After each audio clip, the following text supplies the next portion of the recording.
You need a great opener, like somehow we're adults. Do. We can record that right some now. kind of like. We can record that right now. Everybody be quiet.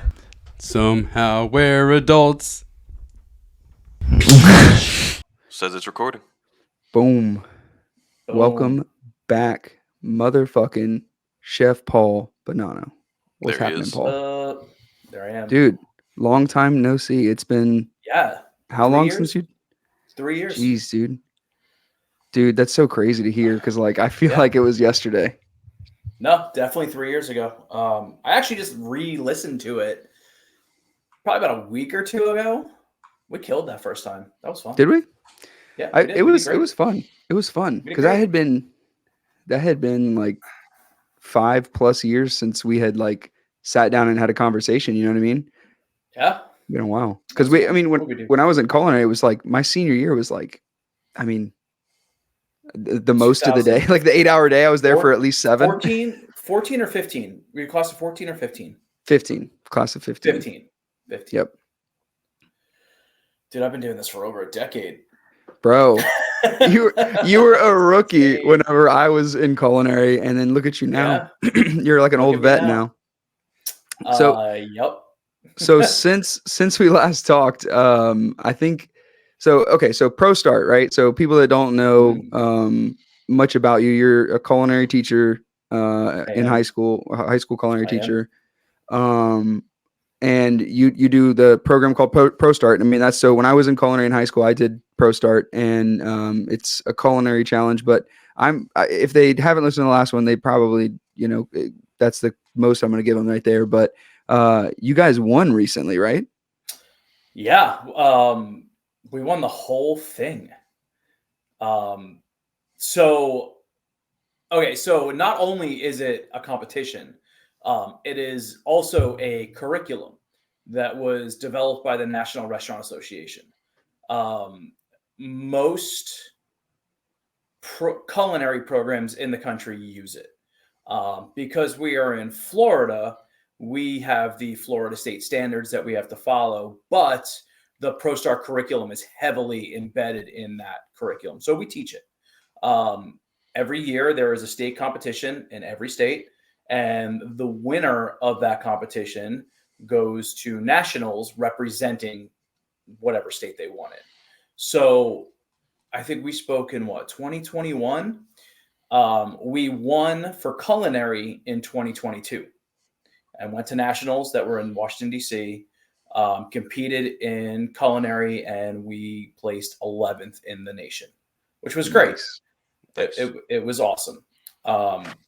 So this competition entails 4 different competitions in one.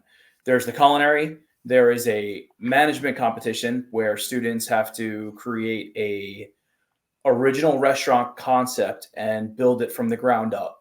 Essentially, there's a lot of work involved in management. I think your year was actually the first year we did management, after only doing culinary for the 2 years prior. Yeah. So we competed in culinary, we competed in management. The other 2 is just for the state competition. They do what's called waiters relay, which is like a relay race. We did that with you also. And then there's edible centerpiece, which is like fruit carving and vegetable carving and creating these awesome like statue-esque centerpieces.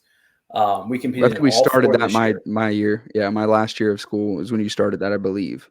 And that was the only year we did it outside of last year and this year. We did it So you once. guys I think who was it? Michelle did it. And that was it. We never did that again. We stopped doing waiters relay. And I just really focused on culinary and management only. So we win culinary 2022. We go to nationals. It was awesome. Last year we came in 2nd in culinary and we came in 4th in management. This year we won the whole fucking thing. We came in 1st in culinary, 1st in management, 1st overall. So now I will be taking 2 teams to nationals, representing Team Florida.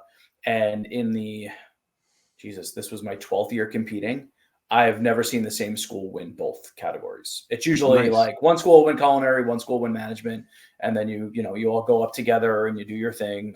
But this year it is just us, and it's amazing. It's absolutely amazing.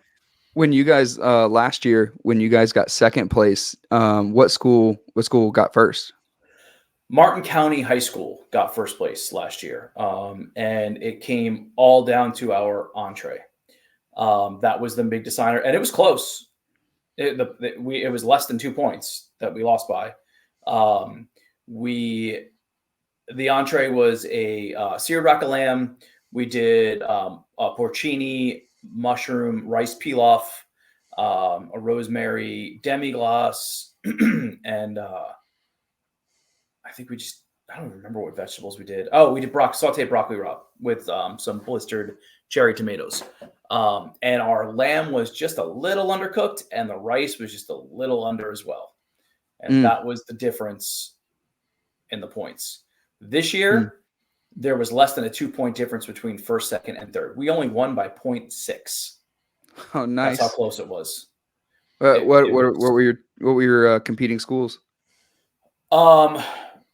So St. Lucie County, or St. Lucie West, I think is the high school, and they are awesome. They got 13th in culinary last year, and they came in second this year. That's how much of an improvement they had, and just the nicest group. Their teachers are awesome. Their students were congratulating us, asking us questions. Like it was great. And then Martin County, that won last year, came in third this year. Nice. It was so close. I know that whenever I was competing, I can't remember this school. There was one school that was like the one that won every single year. And I remember last time on the podcast, Lato you High said, School. Lato, yeah. And Yeah. you said they stopped competing at there completely? Yeah. So their instructor, their goal was she wanted to place in the top 5 in the nation. And the last year they competed was 2019. Oh no, I'm sorry. It was 2020. It was just before COVID hit. And they placed 5th in the nation, and that's it. She was like, I'm done. Wow. That was that. Yeah. So no other kids can get, I mean, it was a beneficial program as far as scholarships goes, right? Oh yeah. I mean, first place, you're getting lots and lots of scholarships. Our kids got $10,000 scholarships to a few different culinary schools. Other schools give less. Some give 5, some give 2,500. But no, scholarships are huge. And that's the main reason why we do this, is to get these kids scholarships to go to culinary school after they graduate high school. What's your stance on culinary school? What's your stance on that free? School? Yeah. It's it's great if it's free or cheap. Mhm. The industry is definitely changing, and they want the paper. All the big paying companies want the paper.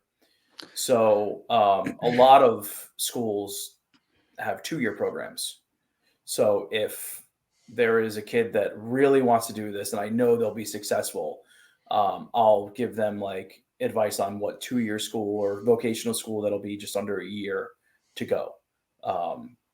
I still am very much against higher education and post-secondary schools in general, because it's like I said last time, it's a cash grab. Yeah, from my perspective now, from a different point of view than when I was a kid, my perspective now is like I mean, college in general has just got so overinflated with costs, and what you actually, the benefit versus the cost is just so out of whack now. Like it's so expensive to go to school, to get a degree, to go heavily into debt. And this is just school in general, not just culinary school, but to make like 50, 60 grand a year. I mean, it's just if insane. You can find a job in your field. Like, that's the thing is, like, I saw a statistic that said like it was something like 65% of people are working out of the field that they have a degree in, because there are just no jobs. Yeah. Well, it's not even necessarily there's no jobs. They sign these 18-year-olds up and they go, oh, take out as much money as you want to. And they don't even have a good concept of money yet. And they're like, take all the loans you want to of unbankruptable debt. that you like literally are going to be like we could garnish your social security wages for this payment if you don't make these payments, and you don't even really know what you want to do at 18. You don't even know who you really are. Like you're just trying to figure it out, and you don't even know money. It's insane. Oh God, that's sign here. You're like you Right. don't even know what interest rates are, like Or how a loan works exactly. or the difference between like a fixed interest rate or a variable one. Like you don't know Mhm. anything. It's just, oh, this is Right. how I have to get in college, which everybody's forcing me to go to. So okay, I'll sign right here. And Exactly. It's so normalized. And that's what I hope changes as the generations go. I hope it becomes unnormalized, or like that trade school becomes more normalized, because I mean, dude, like, so I went to school for 2 years to get my associate's degree. And I was like, I'm going just to get a piece of paper. And I don't even know what I want the piece of paper to say on it yet, besides my name. And I don't know what I want to do with my life. Like this is it as a concept was stupid. So I stopped going to school, got my 2-year degree. And I was like, let's go figure shit out. Yeah. That's what it should be. I mean, I went straight from high school to community college, but I dropped out within a year. I was like, this is stupid. I don't want to be in school right now. I don't even know what I want to do, but I know I like working in restaurants. And I didn't go to culinary school until I was 22 because I just worked and worked and worked and really was like, okay, you know what? Yeah, this is what I want to do. And, the chef that I was working under at the time was like, well, you should go to culinary school because that's the difference of becoming, a sous chef and getting a better paying job within the next few years or waiting a decade. And it was like, okay, that's what I'll do then. But that was a long time. That was over 20 years ago. Food Network had barely existed, So Right. my culinary school, even though I went to one of the top ones in Manhattan, was 20 grand. Which Right. now that's not even, that's like a semester. Like if you're lucky, that's a semester. What year did you graduate culinary school? 2003. 2003. Nice. So 2003, that's probably like, I mean, that same degree probably is 80 grand now. 60 actually. The school I went to, it's 60 grand. I think maybe 65-ish. But yeah.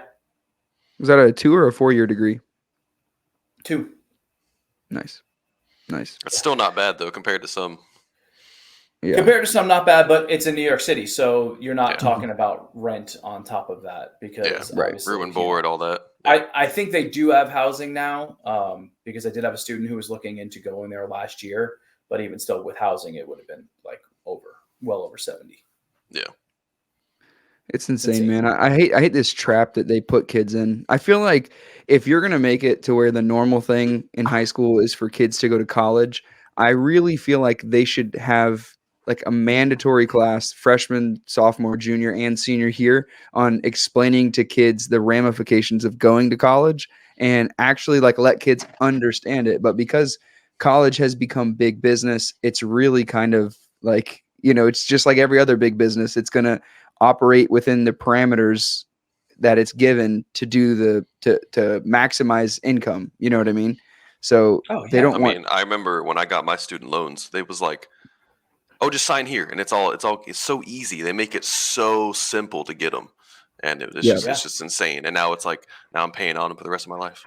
Yeah, it's crazy. You have no concept. You have no concept of the future and borrowing money. I mean, I literally turned 18. Which is when you can legally start borrowing money from, signing into legal contracts.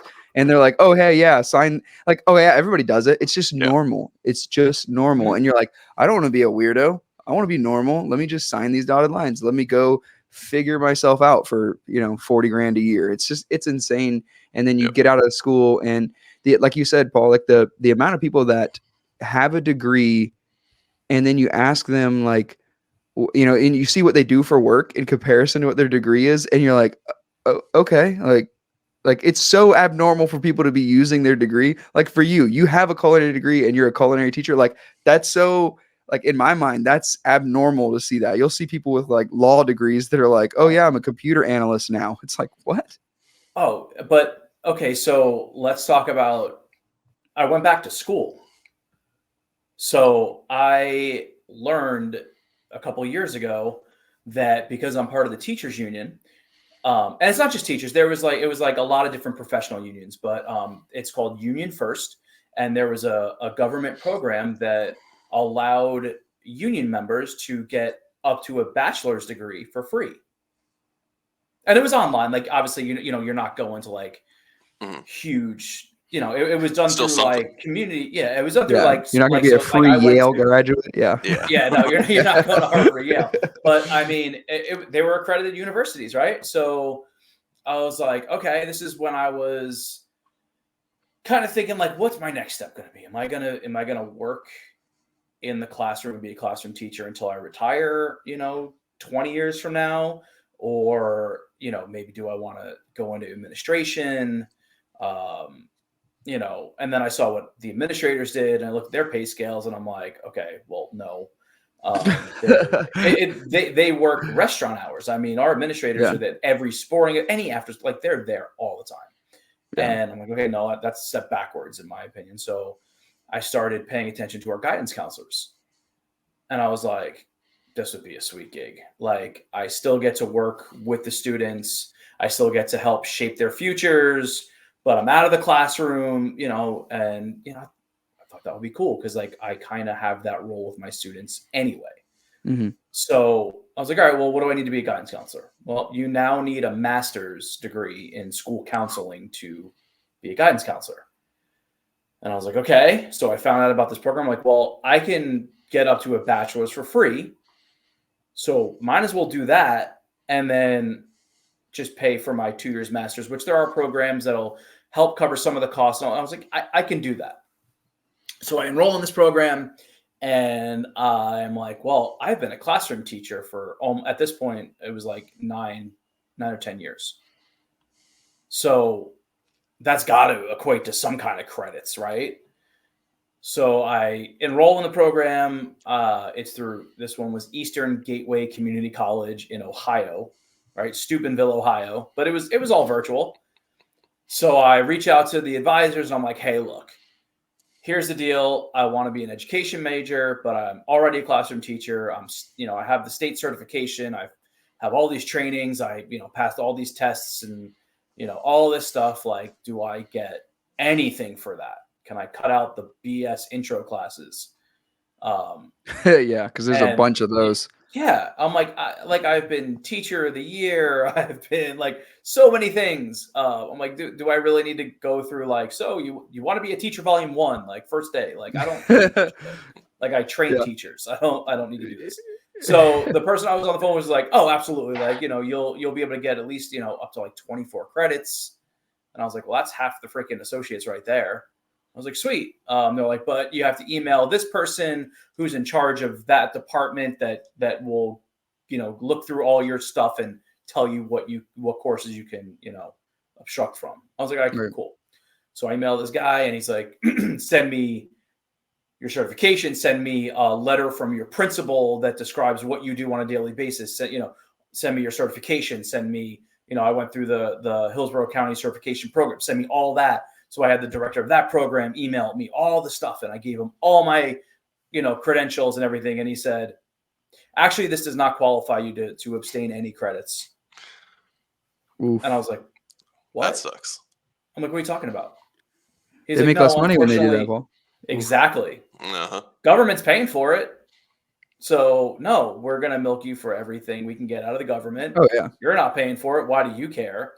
And I'm like, blown away by this. You got to do. Exactly. I'm like, what? So then I got all pissed off, and I started. You? I'm like, I thought you were a huge fan of the government. Yeah. Yeah. So I was like, you know what? Fuck it. I was like, I'm just going to change my major. Like, why am I going to take all of these classes for a job I already have? Like, this is stupid. So then I started thinking like, well, maybe I should just do something in like business finance or something, or, some sort of management thing, because I know that stuff really well anyway. And at least if for some reason I decide to leave education, I have a plan B.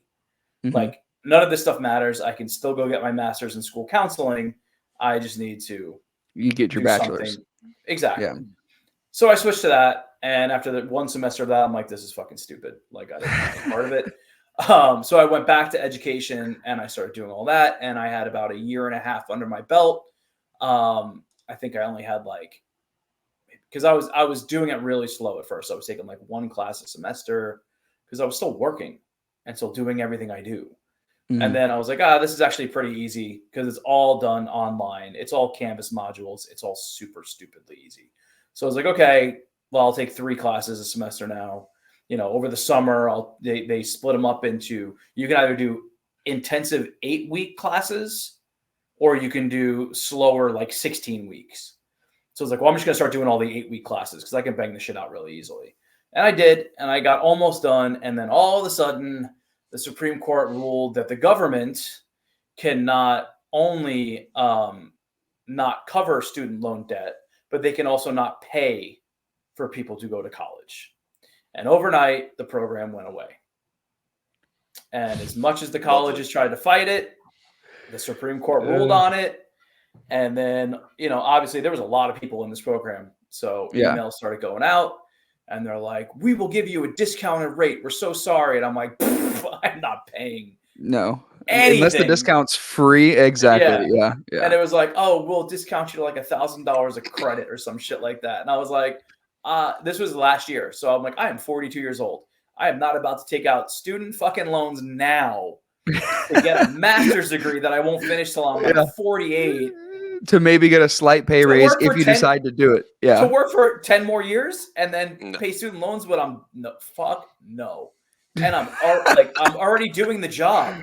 Like, yeah, it's crazy. Like, what the fuck? So I really hope that this generation, I really hope this generation just views college differently. And like, it's one of those things where there's a meme that was going around, Paul. Have you seen? I don't know if you've seen this one or not. It was like if you don't want student loan debt and you don't want to go to college, what you can do to make sure you like to get a good job is just lie. Just say that you have a degree when you don't. And I'm kind of like, no one's ever checked my.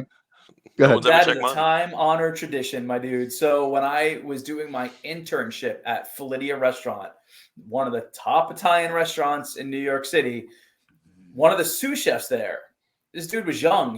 I was at this point 23 and he was maybe 26. And, we were just all talking and I'm like, how are you a sous chef right now? Because he had just graduated culinary school like a year earlier. I'm like, how? And he's like, he looked me dead in the face. He goes, I fucking lied on my application. I was like, what? He's like, yeah. He's like, I knew I'd figure it out. And he's like, but I just fucking lied. And nobody checks on it. And he's right. No, he's every single person I've ever interviewed, and I've interviewed a lot of people for a lot of different jobs, I've never called references. No. You take their word for it. I mean, when I was a kid, we used to just use each other for references. And just say, this is Paul Bonanno, my direct supervisor. And just give the heads up, like, hey, if you get a phone call from a weird number, like, this is your job, but nobody ever fucking did that. No. Nobody calls. They don't care. And like, there's 2 sides of me on that coin, right? There's that's a great idea. And then the other part is like, can I bring myself to do that? I don't know. Yes, you can. Why not? Yeah, right. What is the worst that's going to happen? You fail and you get fired. Okay, at least you tried. Or you cut through all the red tape bullshit because it doesn't matter. Who cares if you went to school for 4 years and got a bachelor's degree? Does that mean you're a good worker? No. Does that mean that you can pick up on new concepts? No. Does that mean you're trainable? No. All that means is you're really good at conforming to what people ask you to do, and that's it. That doesn't mean you're paying, and signing that dotted line for student loans so you can pay you're for a it. Fucking sucker. I don't remember shit from my school. I tell my kids that all the time. What my first day of school, I sit down with all my students and I say, look, I do my whole thing, and I probably did this for your class too. I say, okay, how many people are here because they signed up for this class? And a bunch of hands will go up, but not all of them. And then I'll be like, all right, how many people are here because you think you just get to eat food all the time? You don't have to do any work. A couple hands go up. Yeah. Okay. How many people are here because guidance just put you here because you need a class? A couple hands go up. And I tell them, well, this is a cooking class. This is what it's all about. We're going to do a lot of cooking. You're going to learn about restaurants and hospitality. But most importantly, this is a career class. I'm going to train you how to be a good employee, which transcends any industry you go to work in. I'm going to teach you, organization skills. I'm going to teach you leadership skills. I'm going to teach you how to work with a group of people, function as a team. You're going to learn organization, time management, all these things that you need to be successful no matter what job you're in. That's what you're going to learn. However, the vessel I use to teach that is through cooking. And that's what I do, and that's how I teach the class, because it doesn't matter what your fucking degree says. It doesn't matter what field you studied, unless you need to be a doctor or a lawyer, then you probably should know some shit. But like any other profession you do, it doesn't matter. It's 90% of how smart you are and how adaptable you are, and 10%, what you might tenacity, how much you're willing to keep getting knocked down and keep standing back up and going, all right, I'm gonna fucking figure it out. That's 100%. So who cares? Lie on your fucking application, lie on your resumes. It doesn't matter. Like my degree, you can figure everything out in computer science. Like, you can figure it all out yourself. Yeah. And what you can't figure out, go to fucking YouTube. Exactly. And somebody figured it out already, and there you go. Watch a YouTube video and figure it out yourself. Like, it's not. Yep. And it's crazy because like the world literally works like that. How many people get hired just because of who their daddy is? No fucking skill at all, but because they're they know this person that hooks. That's how I got my first job. I was 15 years old, and my dad was friends with the owners of the local pizzeria. Same. And he wanted me to go to work. Your dad was the local pizzeria, Colton. Yeah, I know. Literally. Well, that's awesome. But I mean, that's you get jobs through connections, not through what your degree says. So Yeah. What for me when I started your class, when I started culinary, it was kind of like I remember I was hanging out with my brother and his friends, right? And I remember I was friends with Cody, Cody obviously, and there was one time we were like on our way to lunch, and he like forgot something in the classroom, and I remember we stopped by culinary, and I was like cooking at home at that point, I was 14 or whatever I was, and every kid doesn't understand like if they're good at something or not, because they have no reference. I didn't have any reference for what I was good and not good at, because I hadn't been around enough exposure.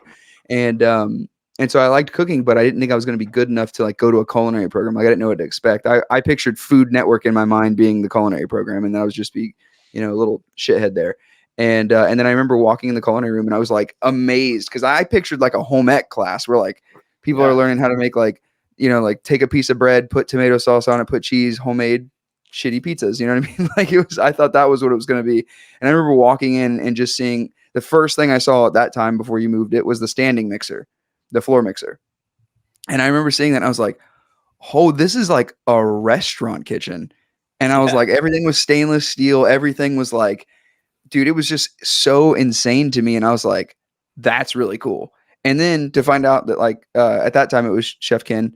And then, he was just cool to be around. He was just like, it didn't feel like he was a teacher, because this, some of your colleagues, they let the teacher thing go to their head, and they're like, you must obey the master kind of people. And that was not the like, you and Chef Ken both treated it like it was just like a restaurant. Like nobody's better than anybody. You're just the person that has to be the direct report. You know what I mean? Like you're the person that everyone has to like get channeled through. You know what I mean? And it was just, I don't know. It was an amazing thing. I was like, I'm fucking signing up for this. And I had structured my school year from my freshman year to knock out all my mandatory courses, because I'm very much a eat my vegetables first kind of plate, you know what I mean? And then switch to eating what I really want to do. So my, junior and senior year were all culinary classes. So, and then like the 2 mandatory classes I had to have, and how I would skip those most of the time too. I'd be like, Paul says he needs me. Can I go? And they'd be like, yeah.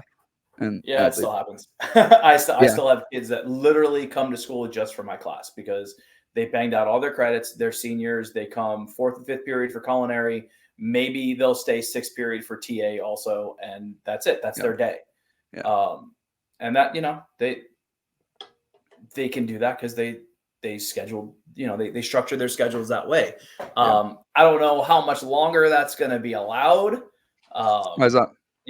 We have a new principal and things are changing.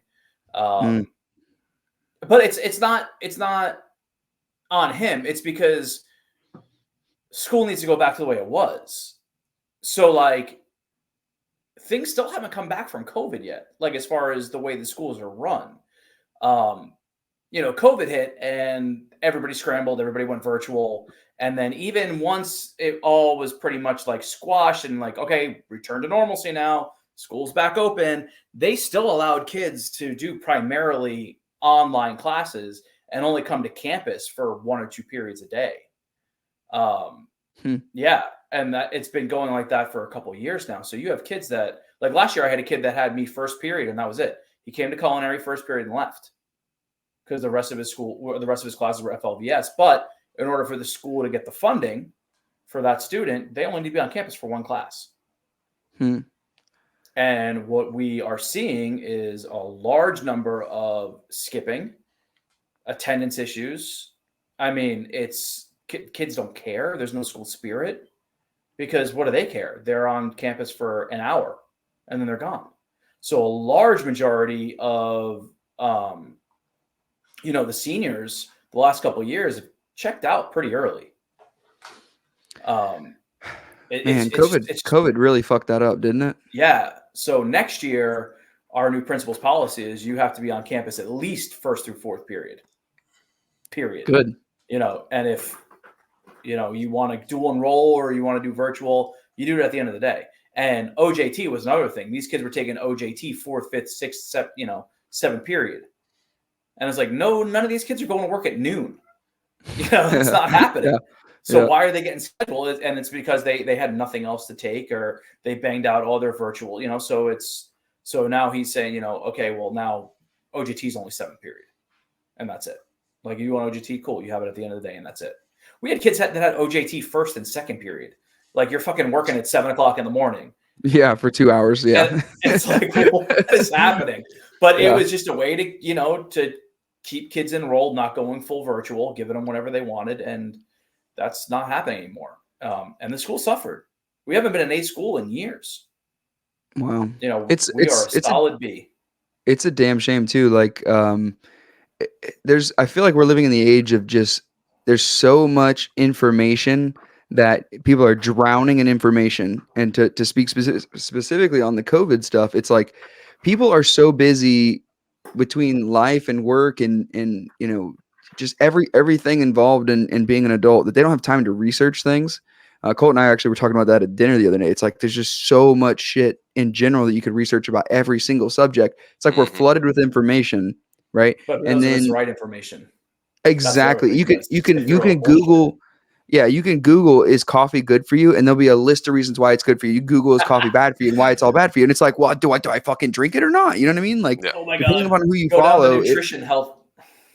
You could be a vegan or you could be do the carnivore diet, and you think both things are optimal health. And it's like, you can find research, literally, you can find research to support you. Yeah. And it's just, but all that to say is like during COVID, like the algorithms of these aggressive social media companies and all of these tech companies and just, different ages and stuff like that too. It is really like, you can go somewhere and you can see somebody driving with a mask on.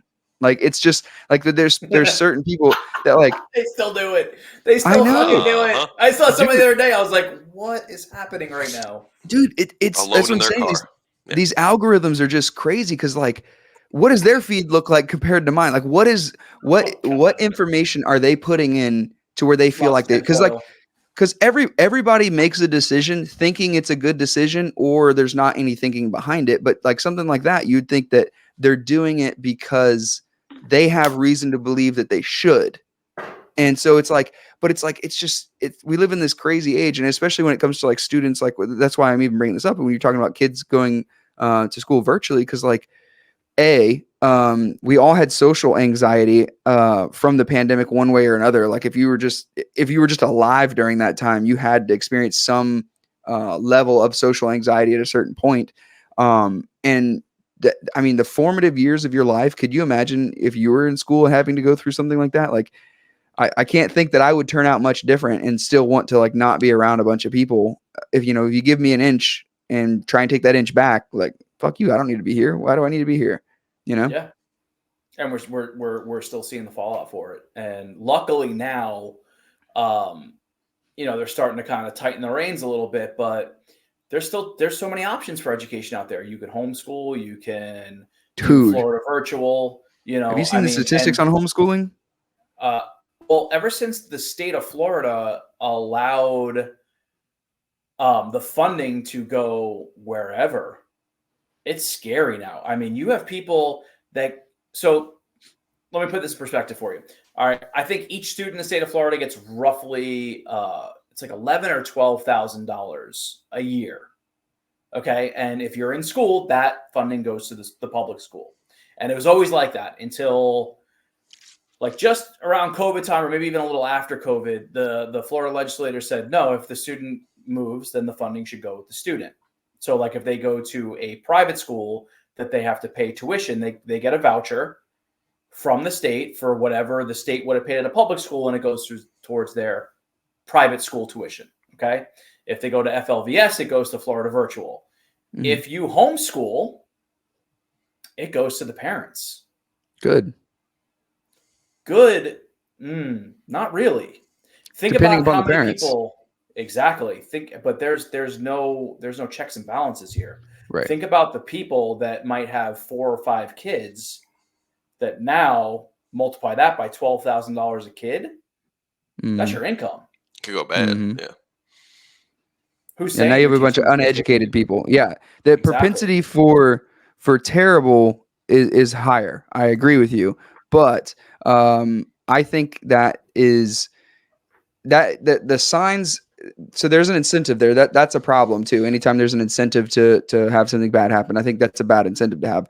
But maybe they do it through tax credits or something like that, so you don't have to pay as much in taxes or something. But I think that there's been a giant influx of people homeschooling their kids, and I don't believe, from my perspective, from the parents that I know, the friends that are having kids, the people that I know that are putting their kids in public schools and stuff, like the reason that most people are schooling their kids like doing homeschool or private school is because they have lost faith in public school, because public school has just gone like fucking bananas.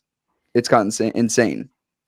It's gone bananas and gotten insane because of the lack of support. When you look at and again, we're in the South, so we can only talk about what we know that happens in Florida because that's where we live. Right. When I look up north to where my family lives, like in New York, it's a completely different scenario because public schools are supported. Teachers are getting paid a livable wage. They're not having to work 2 or 3 jobs to stay afloat. They're not dealing with a city that's dealing with the highest inflation rate in the country. So you're going to get quality people that stay in those jobs that actually fight and care for those kids. Now, yes, we have a lot of teachers that fight and care about their kids. Like I'm one of them. Obviously, I care about my students very much. Is that the large majority of us? Yes. But is there a pocket of teachers that don't? No, because I mean, even at where I teach, we've seen a lot of great teachers walk away for good. Yeah. Because of all the bullshit the state is putting on us, all the new laws being passed about what we can and cannot say in the classroom. Even if it's in our curriculum, like the whole country. Sorry, not the whole country. Sorry, let me back that up. So when the governor put out his bill, which I'm not going to go too much into politics, I don't know how much I can. This might bite me in the ass or not, but there is a bill that limits what we can and cannot teach, and part of that was part of the curriculum. And because it is now illegal in the state of Florida to teach it, it had to be pulled, and we Really? cannot offer those classes anymore. Now, so now in the state of Florida, the people that accredit AP classes said, if you don't teach this, we're not accrediting any AP student that comes from your state. And now the class is gone. That's a terrible one to get rid of. Yep. That makes no sense to me. Why would they get rid of that? Because there's stuff we are no longer allowed to speak about in the classroom that was part of that curriculum. Yeah. No, I don't like how the curriculum feels engineered. And I've been saying this since before COVID. I feel like the curriculum in school is to set you up to go to college, and it's to put as many people in the cycle of getting into the rat race as possible. And I feel like it doesn't train kids. Now, the homeschooling thing, that's going to be great for some families and it's going to be terrible for others. And I never saw it from your perspective of like they're getting paid to have their kids home, because I think that's going to make it even better for the parents who give a shit. But there's going to be a lot of parents that don't give a shit because they're going to respond to that incentive. Do you know who Charlie Munger is? Mm-hmm. Yeah, Charlie Munger, the Warren Buffett's business partner. He passed away, but one of the things he said is, "Show me the incentive, and I'll show you where the money goes," kind of thing like that. And it's honestly it's kind of like that same way. So I didn't realize there was people paying for it, but I know a lot of people that don't know that part of it or don't even begin to understand it. They go, I would rather homeschool my kids because like for instance, I talked to my grandmother about homeschooling once because she was an educator, right? She was a dean of girls. She used to spank kids. Gets a retirement check because of it. It's kind of funny, but I was telling her that whenever I do decide to have kids, I really want them to be homeschooled because there's just things that I want them to be taught that are valuable as an adult that are just not taught in school. And when I told her that, she teach that in addition to sending them to school. You could say that, but then you can't do other things because there's this thing where like if you get home from work at 5, 6 o'clock, you have like 3 to 4 hours for them to do homework, for them to go to any extracurricular activities that they might have, and for you to have dinner. Like there's just not enough time to do everything that you should be doing and have 2 incomes on top. It's just like there's just not enough time to do all of those things. And I feel like the majority, and this is just from my perspective because I went there and took these classes. Majority of the stuff that I learned, I would probably say from like 8th grade through senior year was bullshit. Most of it was not necessary. It didn't do anything besides like make sure that we were in a spot, checked in every day, and just going through the motions of doing something. It teaches 1,000%. It teaches you to do a thing because you have to, and you don't like it. And that's what they want you to translate. In my mind, that's what they want you to translate into a job too. So they're on time. They teach you to be unfulfilled and to still just show up because it's your responsibility. No, now they teach you how to pass a test. And again, that is outside of our control because we are at the mercy of the state legislator. Testing is absurd. So remember you had what? Did you have the FCAT? Is that what you had? Mm-hmm. Okay. So the FCAT turned in the FSA, and now it is the FAST testing, which you took it once. It doesn't matter. Like whatever acronym you want, go. So you took it once a year, right? But it was only certain grades you took it. It was basically baseline testing to make sure you were proficient in English language arts and math, right? Well, now it's reading and writing, math, science. I forgot. It might just be those 3. But now those tests are 3 times a year, every year. Wow. Starting in 2nd grade. So let me put that in perspective. And the state gives you deadlines. So the first deadline is all of the students have to be tested by the end of October. Then you do a winter session where all the students have to be tested by January. Then you do the final session where the students have to be tested by the end of April or May or whatever. So how much time for instruction and curriculum really is there when you have all of your kids being pulled 3 times a year for standardized testing, not including their semester exams, not including their, when you get to high school, their SAT, their ACT. It's insane. It's test prep. Yeah. All it is test prep. That's all you do is test. We have kids, and now there's a civics test, and there's so many different state tests that this state is like cramming down our kids' throats. They really want us to fail. They want to privatize education so they can bill it, they can tax it, they can make their money on it. Mm-hmm. They don't want a free public education. And every step of the way, we get villainized for grooming kids and indoctrinating them with liberal propaganda, or like you said, like, oh, well, there's things that you want your kids to learn that you want to teach them outside of what's going on in schools. But we have very little control now of what we actually can do in school. I am very lucky because I am an elective teacher. Mm-hmm. I could not imagine teaching things like social studies and history. Oh my God. Oh, that'd be Oh my awful. God. Yeah. Paul, Especially down here. Oh my God. Yeah. You So, can't teach history. oh no, not any of the good shit. No, not any of the stuff that's actually, because it's all going to be anti-government stuff. Unfortunately, at least the stuff that's worth learning about. You start to be like, wait, our government did what? Yeah. So to go back to what I was saying, there's like, I told my grandmother that we wanted to potentially homeschool our kids, and she's like, oh, you don't want your kid to be the weird kid, and I'm like, I completely agree with you. So I don't want my kid to be the weird kid either. So like, you need to socialize your kids. But the problem is that when I went to school, if you like met a kid who was homeschooled, that kid was not socialized at all.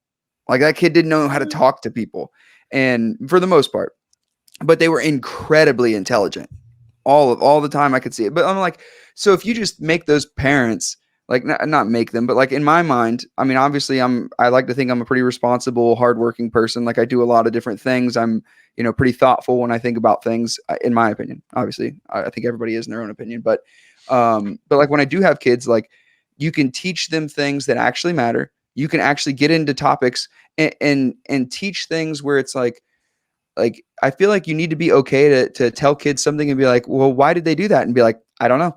That was just how it was at that time. There was norms. There was like there's this lack of discussion, and like you said, there's so much standardized testing now that they don't give a shit. It's from an outside perspective. It seems like they don't give a shit if the kids know anything. They're trying to just push as many people through the system as they can. And I think as a potential caring parent in the future one day, like I give a shit what they learn, because I had to learn and seek the information separate of the education system that I went through. It feels like the education system I went through, like I said, from 8th to 12th grade was a waste of fucking time. I met some people, I did some things, but that education, that time could have been used so much more purposefully to learn good things, to learn how to be a good adult. And it didn't teach me that. I had to figure that out on my own. So you're looking at it from a small window. If I could. So now I do know, I know a lot of people that homeschool their kids, and their kids are not the weird kid. I mean, their kids are totally socialized because they still do extracurriculars. They still play sports. Like, so Julian is in this student organization called TSA. It's Technology Student Organization or something like that. It's awesome. It's his first year doing it because you have to wait till you're in middle school, and he's in 6th grade. Dude, your kid's in 6th grade? Yeah. Oh shit! Sorry. Yeah, he's actually that's so wild. Almost. So wild. He's almost done with 6th grade because we're in March. Like there's one That's quarter so left, and then he'll be in 7th grade. He was 2, Paul. He was 2.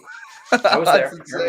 I was there. I picture him as a 2-year-old in my mind. That's so wild. Sorry, I didn't mean to cut you off. Yeah, no, you're good. So, the president of his chapter does FLVS. They don't even attend his school. They do Florida virtual, and totally normal. I mean, like he plays sports with kids that are homeschooled. Like I said, I have friends that homeschool their kids, and they're out doing all different sports, and they're fine. It's like a lot of homeschool parents also do have like they take turns where it's like, okay, we'll all get the kids together and we'll meet here, and and there are great things that can happen with homeschooling, absolutely, but it's dangerous. Because you're talking about it from your perspective of what you would do, which would be the right thing. Right. A lot of people would not. Right. And that's the scary thing, is there's a potential for it to go really wrong. And for the government to push these things to cripple public education is just another way to keep us separated, keep us from expressing diverse ideas, because you homeschool, your kids are only getting the world through your eyes. And a lot of parents want that, and that's fine. But a lot of parents have a very jaded view of the world. Some of those parents, they wear masks. Yeah, they're wearing their masks while they're driving. Cars. Yeah, exactly. Yeah. Or they're wearing hoods in the fields burning things. You know what I'm saying? Yeah. Like it can get very dangerous, very You're not fast. wrong. Right. And there needs to be parameters where it doesn't happen that way. I do agree with you on that. There's a good way and a bad way. But instead of people demanding better, instead of people saying, no, we want public schools to be better. We want better funding. We want a better quality of teacher. We want better programs, better curriculums. We want, the best for our kids. Instead, the government's now pulling it back saying, well, then do it yourself. It doesn't cost us money. Do it yourself. I feel like it's the other way around personally. And I mean, I'll let Colton speak on it too, but like for me, my perspective is if I felt public school was a great thing, I have no issues sending my kids to that. I feel like the public school system, the curriculum is a failure. And it seems to me, and I would so still, why wouldn't you want better? I do That's want, what I'm saying. Why I don't do you want demand better, it but from your right. political leaders to say fix it? But instead they Right. they That hire is them these saying fix it though. outsourcing. No, in my opinion, that is them saying fix it. The people who But are that's just sending their putting kids to more home, on you as a parent now. You just said, like, think about it. You both work. You have two incomes. You work till 5, 6 o'clock. If you're lucky, who the fuck has a 9-to-5 job anymore? mm-hmm. Hardly anybody. You know what I'm saying? Like there is a small pocket, but most people either they're working from home, or they might have a hybrid schedule. And what are you going to do when you have kids in kindergarten and you homeschool them? One parent has to be home. So you're either not working or you're trying to work remotely while I'll tell you right now, I have a 3-year-old. Good luck getting anything done when that kid is home. It's not happening. So now your child's education is suffering because you're either trying to get your work done or now you're a one-income household and you're going to rely on that 12 grand to supplement some sort of income for your house that's supposed to be going towards your child's education. There's so many factors that people aren't taking into consideration because you want control over your child's education, which, we should all have control over our child's education, but these programs were put in place for a reason. They need to allow our children to get the best education possible, but they need to give the people the tools to provide it. And instead, they have, like talking about memes. I saw a meme the other day that said, what was it? So something to the extent of, instead of paying, teachers, or I don't even remember now. I'm blanking out, but it was basically the people who aren't teachers are being paid to write curriculum that teachers are supposed to teach. And it's true. These people that have all the power are doing outsourcing everything, and they're not letting us, the professionals, teach what is best to the kids. They're having, these private agencies that have never stepped foot in a classroom develop these curriculums that our districts are spending millions of dollars to buy to teach kids. It doesn't work. And like you said, from 8th grade on, it was bullshit. It did nothing because they're not allowing the people that are in the rooms to make the decisions. They're outsourcing it. And then there's claiming that it's failing. Yeah. It's the biggest bullshit ever. Yeah. Colton, how do you feel about homeschooling? So I have a different perspective. So I grew up in a town where there was one high school. So like the schooling was, you got what you got. It wasn't horrible.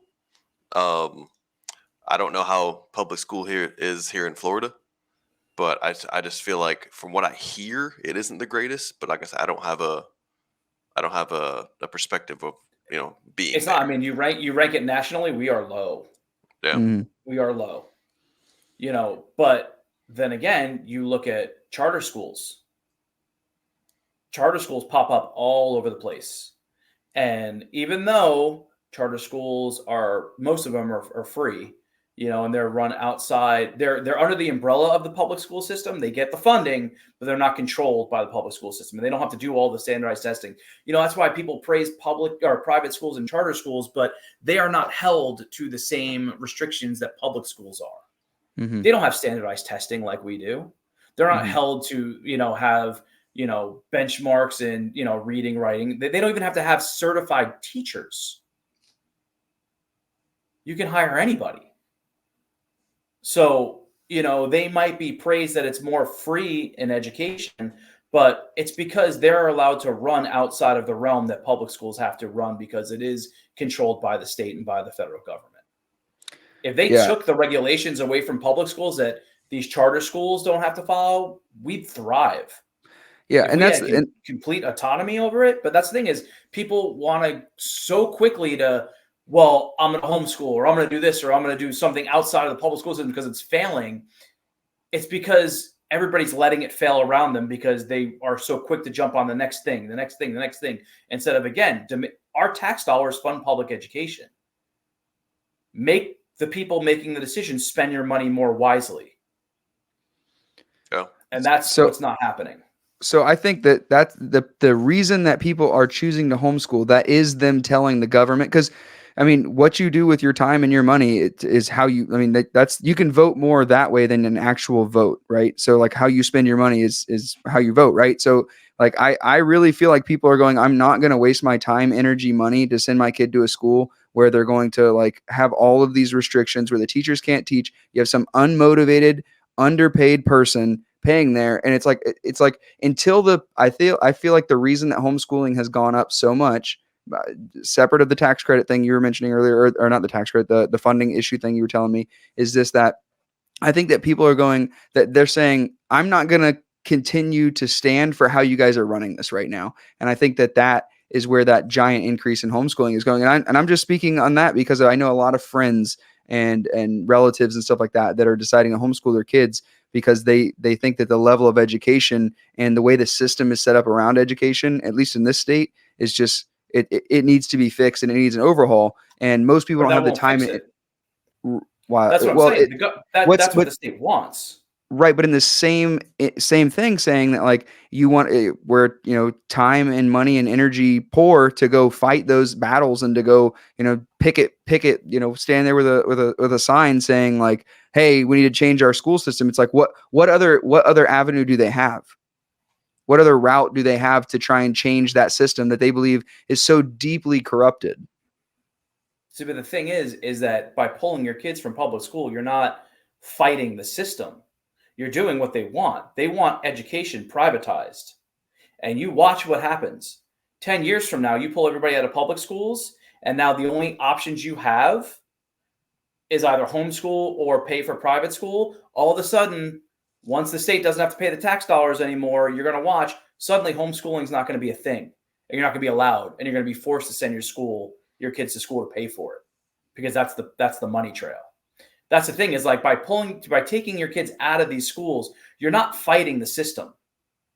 This state has designed us to fail. They want us to fail. Look at who owns the charter schools that are popping up everywhere along the state. They're tied to all of our legislators. They're tied to our governor. Like, it is insane. The speaker, well, the ex-speaker of that was our education secretary, his family, his wife, owned the largest charter school company in this state while he was the speaker of education. You want to talk about corruption and all of this, all of the policies that started handcuffing public schools started under this guy. It's not surprising. Not surprising at all. And what's happening? Like you said, people are getting fed up and they're pulling their kids out. But the state's not going, oh my God, we're losing kids in public schools. What do we do? They're going, good. Open another charter school. Open another private school. Open another whatever. Pay. Oh, we'll give you vouchers. We'll give you vouchers. Because a voucher is just what it is. Okay, we're going to give you $12,000 for the student. That's all they have to pay out. Unlike public schools where they have to now keep paying, whatever they pay for funding. It's more than that because they have other things they have to fund. So how do we fix it, Paul? If I knew, bro, I would. I have no idea how you fix it. You have to do something though. Yeah. Like, if we knew how to fix it, we'd be on the right track. I mean, I don't think the state wants to fix it. And unfortunately, I mean, it's just the way it is. It's in this state. There's too much of a culture war going on in this state for people to pay attention to where the roots of all the problems are coming from. Yeah.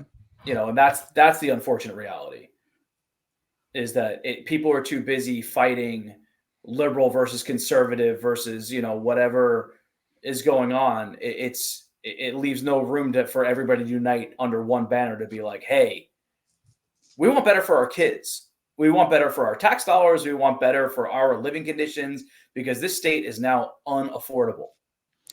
Yeah. There's been a giant increase, like at least from my perspective, of people who just don't they want nothing to do with the government because the government seems to have been failing the taxpayers. And it's insane when, like, regardless of political party, most people believe that the government coming to help something is never a good thing, or at least it's not becoming a good thing because it's been No, so because our hijacked. country's broken. No, the country's Yeah. broken. We're owned by the corporations. 100% broken. The American dream does not exist at all. But the issue is you have the old school people yelling at you to, well, just shut up and work. And the younger people being like, I don't want to, and that's where we're at right now. They're like, for what? Yeah. Yeah. Like, you're 80 years old and you're still a greeter at Walmart because you can't afford not to work and you're yelling at me to work harder. Mhm. Like, it's sad. Christy and I were having this conversation before because, it's like we need, it's time to take the kids to the dentist. We basic medical costs, and like we're looking at pricing and we're looking at everything. And I just looked at her and I said, because we almost started arguing about it because, the pressure's on us. Like, you have to take your kid, to the doctor every, 6 months for the checkup or every year for the checkup. And then, if they're sick, well, sorry, insurance only covers wellness visits, not sick visits. That's going to cost a copay. And then the medicine's going to cost a copay. And then dental insurance sucks. And she was like, well, with the new dental insurance, especially in Tampa, like there's not a lot of dentists to take it. And now they're going to look and they're like, why have you jumped around so much? And why has it been over a year since your last visit? And they're going to shame, she's so scared of being shamed by the doctors. And in my mind, I'm like, well, tell them to go fuck themselves. It's a business. Like, we're paying you money. Fix the fucking problem, if there is one, and treat it. But at the end of it, I just said, you know what? This country is broken. Like, healthcare in this country is a luxury, not a right. And it's I really sad. I think the problem too is you have, politically speaking, you have a lot of people who are either they lean more towards like socialist or they lean more towards capitalist, right? And I feel like the problem is that neither side will take a look inside of what they believe and realize there's pitfalls of both. And like for instance, like I would say I lean more towards the side of capitalism, but to not look at that and go, there's definitely fucking issues with capitalism. And there's definitely issues with socialism. There's issues with both of them. So it's not one or the other. It's got to be a combination of both. And there is, and we are the last democratic country in the world not to figure it out. Yeah. Well, the ratios are really fucking off. The ratios are really fucking off. Look at how many democratic countries in the world have one healthcare. You know what I'm saying? Like they have socialized healthcare. Yeah. All of them but us. I think it was two major decisions, Paul. I think it was two major things. I think the first one was allowing corporations to contribute to political campaigns. I feel like that was the number one thing, right? Because now all these giant corporations, they own the politicians, right? It was when they were made citizens. They said a corporation is considered a citizen. Right. And therefore in 2017? No, in the 80s, they were, didn't we Google that the other day, Colton? When corporations could start contributing, I knew it was no, not that they in the 21st century, corporations were made to be considered citizens and have the same rights as citizens. That's when shit really started going bad. Well, I was more or less saying like once they started being able to contribute to political campaigns, these corporate lobbying, they can buy and sell politicians. And if you don't tell what that corporation that's paying for you wants to do, your funding's gone, you're out of office. Like you're nothing. You got to go back to, find you a 9-to-5 job that pays you $40,000 a year because fuck off. And that was one of them. And I had a business professor at community college, fantastic professor. It was a hybrid class. It was, if you went into class, it was for extra credit. I went in just to listen to the guy talk because it was like the coolest business podcast I'd ever been at. Because he would actually like prompt you to think, and it was so good. Like I missed one class because I had an obligation, but besides that, like I went to every single class just to listen. It was that good. And one of the questions he prompted us with is, "What's the job of the federal government?" Right? And when I thought about that, what's the job of the federal government? Everyone just starts like I mean, it's a great question to ask because how many people fucking ask it? What's the job of the federal government? And you're like, I don't know, to regulate the citizen. Like, well, I don't know. And he was like, in reality, it should be about two things: to operate the military and to make sure monopolies can't exist. And the problem is that second one, the monopolies can't exist, it does not happen. Monopolies exist today, all the time. Mhm. And those ones are the ones that run the fucking country. Yeah. I mean, quick fixes for that, term limits for every elected official. And I mean, look at what we're dealing with now in office and what we dealt with before in office. My personal opinion, if you are of retirement age or older, you should not be allowed to hold public office. Preach. You must have listened to my podcast where I said that. I've literally said that on podcasts before. No, I said, if you're old enough to collect Social Security income, if you are old enough to collect your Social Security benefits, you should not be allowed to be president. Because I said on a previous podcast with my buddy Rob Young, I said that, or maybe it was him, I believe, but I was like, the minimum age for being president is like 35. But where did they come up with that number? Yeah, where did they fucking come up with that number? They just pulled it out of a fucking hat, right? And I'm like, so they can do that with the minimum age, but there's no maximum age? That makes no sense. If you would want, in my mind, if you want someone who's got everyone's interests in mind, it's somebody who's in the middle realm, because their life is going to be surrounded by some old people. It's going to have some young people in it, and it's going to have people their age. Old people can just be around old people. Young people can just be around young people for the most part. Obviously they have parents, right? Mm-hmm. But I'm saying like you have to, like, the middle age, I feel like there should be a maximum age and there should be a minimum age. And then I feel like that's a huge step towards it. But until they start taking the funding out of these things, I don't think we're going to see improvements for a long time, because the funding issues. Yeah. It's never going to happen. Because you're not going to have it. Why do people really run for office? Do you really think they give a shit to make their small town better? No. They run for office to get rich. Yeah. Power. And where the power comes the money. Yeah. Yeah. That's it. That's all I do. Because Paul, who would you say runs this country? Who has the most power in this country? The corporations. But no, I want one. Yeah, it's mostly the corporations. White man. But yeah, it's whoever owns the corporation that controls the most amount of money. You know what I mean? It's whatever corporation. You can go down a million different conspiracies that tie it all to, like, what is it, like Blackstone, or like, you watch all this, like, BlackRock, Rockefellers, so, like, the Rothschilds, all them. Yeah. Mm-hmm. I mean, and that's but again, it shouldn't matter.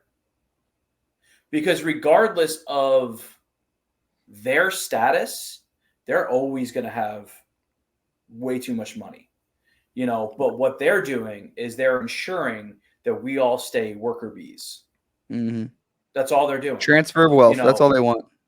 Move money from our pockets to theirs. But don't give us too much money, because then you won't have worker bees. Because when you have too much money, then, you're free to do more things. You're free to start, maybe have time to think about, hey, what the fuck's going on in this country? Like, why is healthcare shit? Why is our prison system corrupt? Like, what is happening on the street level? Why is our food shit? Why is our food so shitty? Literally poison. Yep. Yeah. I'm a chef. Literally poison. Russia has better food standards than we do. Russia. The fact that now you can copyright seeds and sue farmers for using a specific crop is fucking ridiculous. Telling them they can't replant seeds is absolutely insane. Yeah. Yeah. I mean, it's, and for what? Like, what has happened to bring us here? When you send trillions of dollars to other countries for aid, but you can't make sure all of your citizens have food, that won't fucking kill them. Yeah. It's not even the food thing too. It's there's so many aspects that we are neglecting our own citizens on. It's insane. You know what I mean? Like the stuff that happened in Hawaii, those people's houses completely burnt to the fucking ground, and they got like $700. State. Hurricane Michael, what was that, 5 years ago? And those people still haven't seen insurance because the state allows insurance companies to go bankrupt, and then, sorry, we don't have the money to pay. Well, what the Dude. fuck was I paying my homeowner's policy for the last decade if you don't have my money? But you have to have it. It's the law. Yep. Bro, insane. It's I mean, technically you don't have to have it, but you have to have Well, if you have paid a mortgage, if you have a mortgage, you have to have it. Yeah, you have to pay off your house in full. Yeah, it's insane. It's so fucking bananas, Paul. Like it's just and that's the thing too, and that's why I feel like this, like just doing this, what we're doing right now, where we're discussing these ideas, is so important because, like, you know, I think you're an intelligent person. I think you think things through, and I think you probably think the same about me. Maybe not. I don't care. But we're all on the government list right now. You realize that, right? Oh yeah. Oh, dude, one of my chats, and Colton can attest to this. I think he's in the chat too. It's called the FBI watch list. Yeah. Literally one of my chats on Instagram. Nice. And I didn't name it that. Neither did Colton. Nope. But It fits though. it fucking 100% fits. Because like it's one of those ones, if you scroll through after like 2 days, it's just like It's most of all them have been gone. deleted. Yeah. Yeah, it's all been deleted because there's such shitty memes. It's amazing. It's all like it's terrible stuff. A lot of anti-government memes. Go figure, right? But Yeah. it's such a shame. But I feel like the best thing that we can do is just fucking talk about it. You know what I mean? Talk about how these things are affecting it too. You know what I mean? We like, for instance, inflation. You brought up inflation. This state has had some of the worst inflation in the entire country, and like our housing market is like completely stalled right now because no one can afford to buy a fucking house. Colton was forced into buying a house because his rent for his 1-bedroom, 1-bath apartment was going up to like $2,000 a month. It was 12. It went up to 18. I was like, I might as well just buy a fucking house. Yep. Where were all the fucking seniors that were crying like, "Don't make my Florida, California, or New York"? It's ridiculous. You fucking let it happen. Like, Yeah. where were you? You voted Yeah. the same people in, and look what the fuck happened. Your governor completely ignored all the disasters happening over the last year to run for president, which you just fucking dropped out. Like we make the most money we've ever made, and I still feel poor. Like Same. It's My ridiculous. wife and I, we just did our taxes, and we make. It's ridiculous. She has a great job now. She's full time, working for a global company, which is awesome. And we make the most money we've ever made, and we are the brokest we've ever been. Yeah, Likewise. it's crazy. We have a countdown going until Luke is out of daycare. 14 months. 14 And then months, and we will be saving more than our mortgage a month. Yeah, in childcare expenses. Bro, it's so insane. And so like you hear that, like, what the cost of childcare expenses are, and then like, you know, you see the issues in the public school, and then, you know, you don't have enough time to research everything you need to research, and then fucking it's so overwhelming to the average household right now. And that has been unanimous with every person I've talked to on this podcast. Like, I don't know if I've talked to one person that's like, oh yeah, no, I haven't even felt a difference. It's like, no, like, and you know what's hilarious about the whole thing? You know what is hilarious about the whole thing is when you talk to people and you say stuff like this, depending on what their political affiliation is, they will blame the other party. Oh, 100%. It's easier that way. It's like, neither one of them care about us. Like, why are you arguing over Republican versus Democrat? They're both getting rich. Collectively, they don't give a shit about what happened. They collectively have caused all of this. Why can't we demand better? Yep. Why can't we demand a better system? Because we are brainwashed and manipulated to believe that it's the American dream. And if you don't like the system, leave. You're not American. Because being American means you have to get fucked repeatedly in the ass with no lube. Oh, dude, every day. Shut up and be a fucking American and love your country. Like, dude, I just read. Go live somewhere else and see how good it is. Okay, go look at most of the countries in Europe. That have a longer life expectancy, a much like beautiful landscape. Like, come on. In the Caribbean, bro. But so Paul, like, I just read a book called The 4-Hour Workweek, and basically to sum it up as quickly as I can, like, this is written in like 2004 or 2002 or something like that. And the guy basically talks about how you should learn to make money in the United States, but live in other countries. And I was like, I mean, you can't fucking argue with that. The cost of living's cheaper. You get more benefits when you live there, and then you can make insane amounts of money in the United States. And that's pretty much all it's good for. I mean, that's pretty much what all the rich people do is they send their money to other countries anyway. They don't keep their money here. Yeah. For what? Right. So the government taxed to shit on more money. Yeah, that's right. Exactly. Yeah. It's ridiculous. That's why, going back to the political thing, like, I feel like this might be the first election year where an independent candidate might have an actual fucking shot. But then I start thinking about that. I know you don't think No so, Paul, fucking and way. I figured that was No coming. fucking way. Probably because you're a pessimist. We'll get that in a second. But I feel like a lot I'm a of people are realist, thank fucking you very sick of much. it. Do what? I'm a realist. I'm not a pessimist. Yeah. Unfortunately, in this country, a realist is a pessimist. You're right. Yeah. Same Yeah, you have to be. Yeah, I'm just optimistically pessimistic, but we'll talk about that in a second. And then, so no, but like The country Robert won't Kennedy, allow an independent to win ever. It's probably never not. going to Yeah. happen.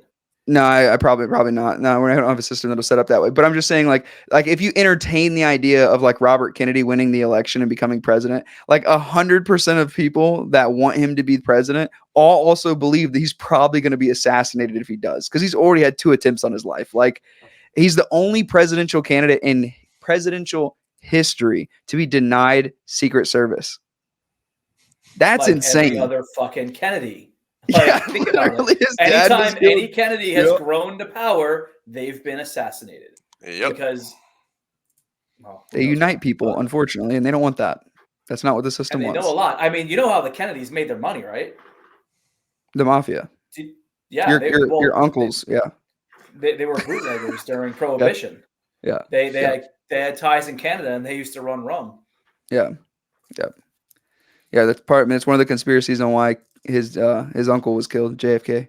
So part of it, It's a lot. because they But, got him I elected mean, and stuff. But this country is designed to keep the two-party system in power, because really, it's all bullshit. There's not 2 parties. It doesn't matter if you're Republican or Democrat. Like it all sucks.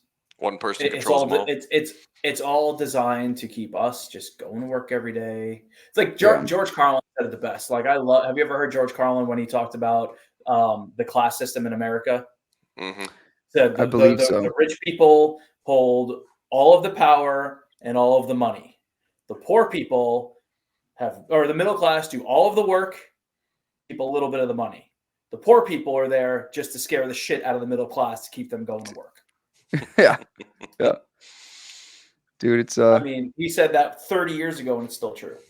the reason I'm optimistically pessimistic is because I feel like it's all shit, but I feel like it can be fixed. I feel like there's not a point of no return, at least right now. I don't think we've hit that spot, because I feel like there's still a chance where the citizens could, make a turn. And it's just going to take Not in a our lot lifetime. of fucking energy. Not in our lifetime. You don't think so? It's not going to happen. No, because it's going to take all the people in power to die. Right? No, but think about it. Think about it. Yeah. It's going to take all of the people that are currently in power now, the 80-year-olds, they got to die. Then their children have to die. Yeah. Maybe Because they're going to take power. Yeah. Maybe their children's children might, Endless but cycle. it's going to take a massive war. Shit's going to have to go really, really bad. Like, it's going to take like a fucking Great Depression times 1,000,000 for this country to wake up and take the power back and be like, no, we are going to establish a better system. I We're think not going to see it. what I'm saying is that I think we're on the verge of it right now, because times right now are harder than it was during the Great Depression, statistically speaking. And I think it's not going to be cleared up anytime in the next 2 to 3 years. And I think that people are getting fucking sick of it. It'll take 3 generations. No, but I'm saying You know not that. why? I'm not sure you're, because we're talking about 2 different things though. Because I'm talking about where we start to correct the ship, not where we burn it to the ground, sink it, and go get another, swim to shore and build another one. I'm saying we need to start correcting. We need to start correcting course. You'll see corrective little things. You will. I mean, that happens all the time. Things are, usually it's about every 10 to 20 years you'll see little corrective actions. But no, like for things to really change, a lot of shit has to go down. And like you say, like, oh, well, statistically speaking, we're worse off than the Great Depression. And on paper, sure, but we're not, because we are distracted by everything around us. Great Depression, they had nothing. They had newspapers. That was it. And most people couldn't even fucking afford to read one or know how to read. You know what I'm saying? Like, it was a completely different time. Now we're living in shit worse than that. But what are we doing? Scroll. Yep. Up, reality TV, reality TV. Scroll. Oh, let's go down a TikTok hole, even though China's stealing all of my information and influencing our children to put algorithms in front of them so they can see what, show them whatever they want. New product here. Oh, I need that new $50 water bottle. I don't care if I can get lead poisoning from it. It's all over TikTok. I need it. I need it in every color. I need this new thing. I need this new thing. Capitalism, consumerism, buy. That's all our kids fucking see. And that's all they fucking do. So we might, my generation who isn't so crazy into screen time and all that shit, we can see the bigger picture, but our kids don't. They've been brainwashed since the second they got a smartphone in their hands. I'm scared as shit for my kid. Yeah. Well, there's that phrase too. I don't know if you've seen the phrase that's been going around popular on social media. It says, the day that you give your kid access to the internet, you're not giving your kid access to the internet. You're giving internet access to your kid. And but that's the your thing, childhood stops. Is all you want. Right. I'm saying they were saying also that your childhood stops when you start getting access to the internet, when you start doing that kind of thing. And I know a lot of parents that are, this isn't every parent, but a lot of parents that are just they're not going to have a fucking phone until they're maybe in high school, maybe of 15 when they start to get a permit. It's not going to matter though. You can't do that. Why can't you do that? You can say that all you want, and some people can, but we just got Julian his first phone for Christmas. He's 11, and we had to. Why? Because he walks home from the bus stop, which our bus stop is at our community clubhouse, so it's about a 20-minute walk away. He walks home from the bus stop every day because Christy and I are both at work, or he's doing extracurriculars after school. There's too much unsupervised time of his, and I need a way to get in touch with him. Yeah. So if you don't give your kid a phone, what does that reality look like when they're of age to be going to do stuff independently, but you have no way to contact them or track them? Yeah. I mean, let's be honest. The main reason we got Julian a phone is not because we wanted him to have internet. We wanted a way to track him and him to call us if there's an emergency, not, hey, I have a Wi-Fi only device, so I need to get on Wi-Fi, or, oh, can I borrow your phone? Or no, I need direct contact with my child because I'm not a stay-at-home parent. Right. So you were a latchkey kid, weren't you, Paul? Where you could just come and go as you pleased when you were his age? You didn't have cell phone? The world's a different place. Yep. Fair. Much different place. But especially in going Tampa, back to what I was saying, a lot of people are homeschooling because of those things. Because of what you're just saying. We couldn't homeschool if we wanted to. How? How can you homeschool a child? I get it in high school, sure. Or even in middle school. Throw them on Florida virtual, throw them on virtual school or whatever, to get the core curriculum. That's fine. But how are you going to do that, Kate, in elementary school and still work full time? That's the thing. A lot of people are a lot of my friends, they're going down to single incomes and one person working. How can you afford that? Could they live with their parents, or they have bought a house in 2019? But I'm saying a lot of people are saying I would rather we bought our house in 2012 and we could not afford a single income. For instance, speaking directly about myself, I can't speak for everybody, but just myself, I would rather work 2 jobs and live with my parents so that my kids could be homeschooled than to have both of our incomes just to barely be able to enjoy small windows of a day. I would rather but you have that luxury to be able to do that. Not a lot of people. It's because you say luxury, but it's not a luxury. It requires a lot of sacrifice. What if your parents have a 2-bedroom house and you're a family of 4 and your parents are 2 people? How are you going to live with your parents? Bunk beds. You think I'm fucking kidding? I'm not joking at all. My wife has 4 siblings. Fucking that sounds terrible. Horrible. Yeah. That sounds absolutely fucking terrible. Than rather sending your kid to public school. Fuck that. But it depends on what you. I love my parents so much. I would never in a million years dream of my whole family living together in one space.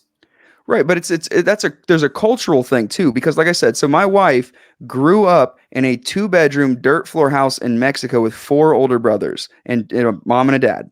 That was in one house. That was normal. Like when you go to these other cultural places, like if you ever been to Jamaica, like the entire families live in houses together. Like that's normal in other cultures.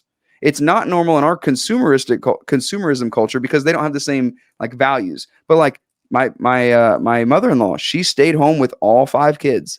I mean, they still went to school and stuff like that too, but it's just a thing where I'm doing that is to say that some people are just so fed up with how normal is right now that they're going, I'll fucking do anything to not be normal. I'll work 2 jobs, I'll do what I have to do. And it's not a luxury thing. So people think it's like a luxury, like, oh, he makes enough money to do that. It's like, no, we value that so much that we give up other things. There's no such thing as a good decision. There's just trade-offs. And that's essentially the trade-off I would be willing to make. I call it a luxury because by luxury, I mean you are lucky enough to get along with your in-laws.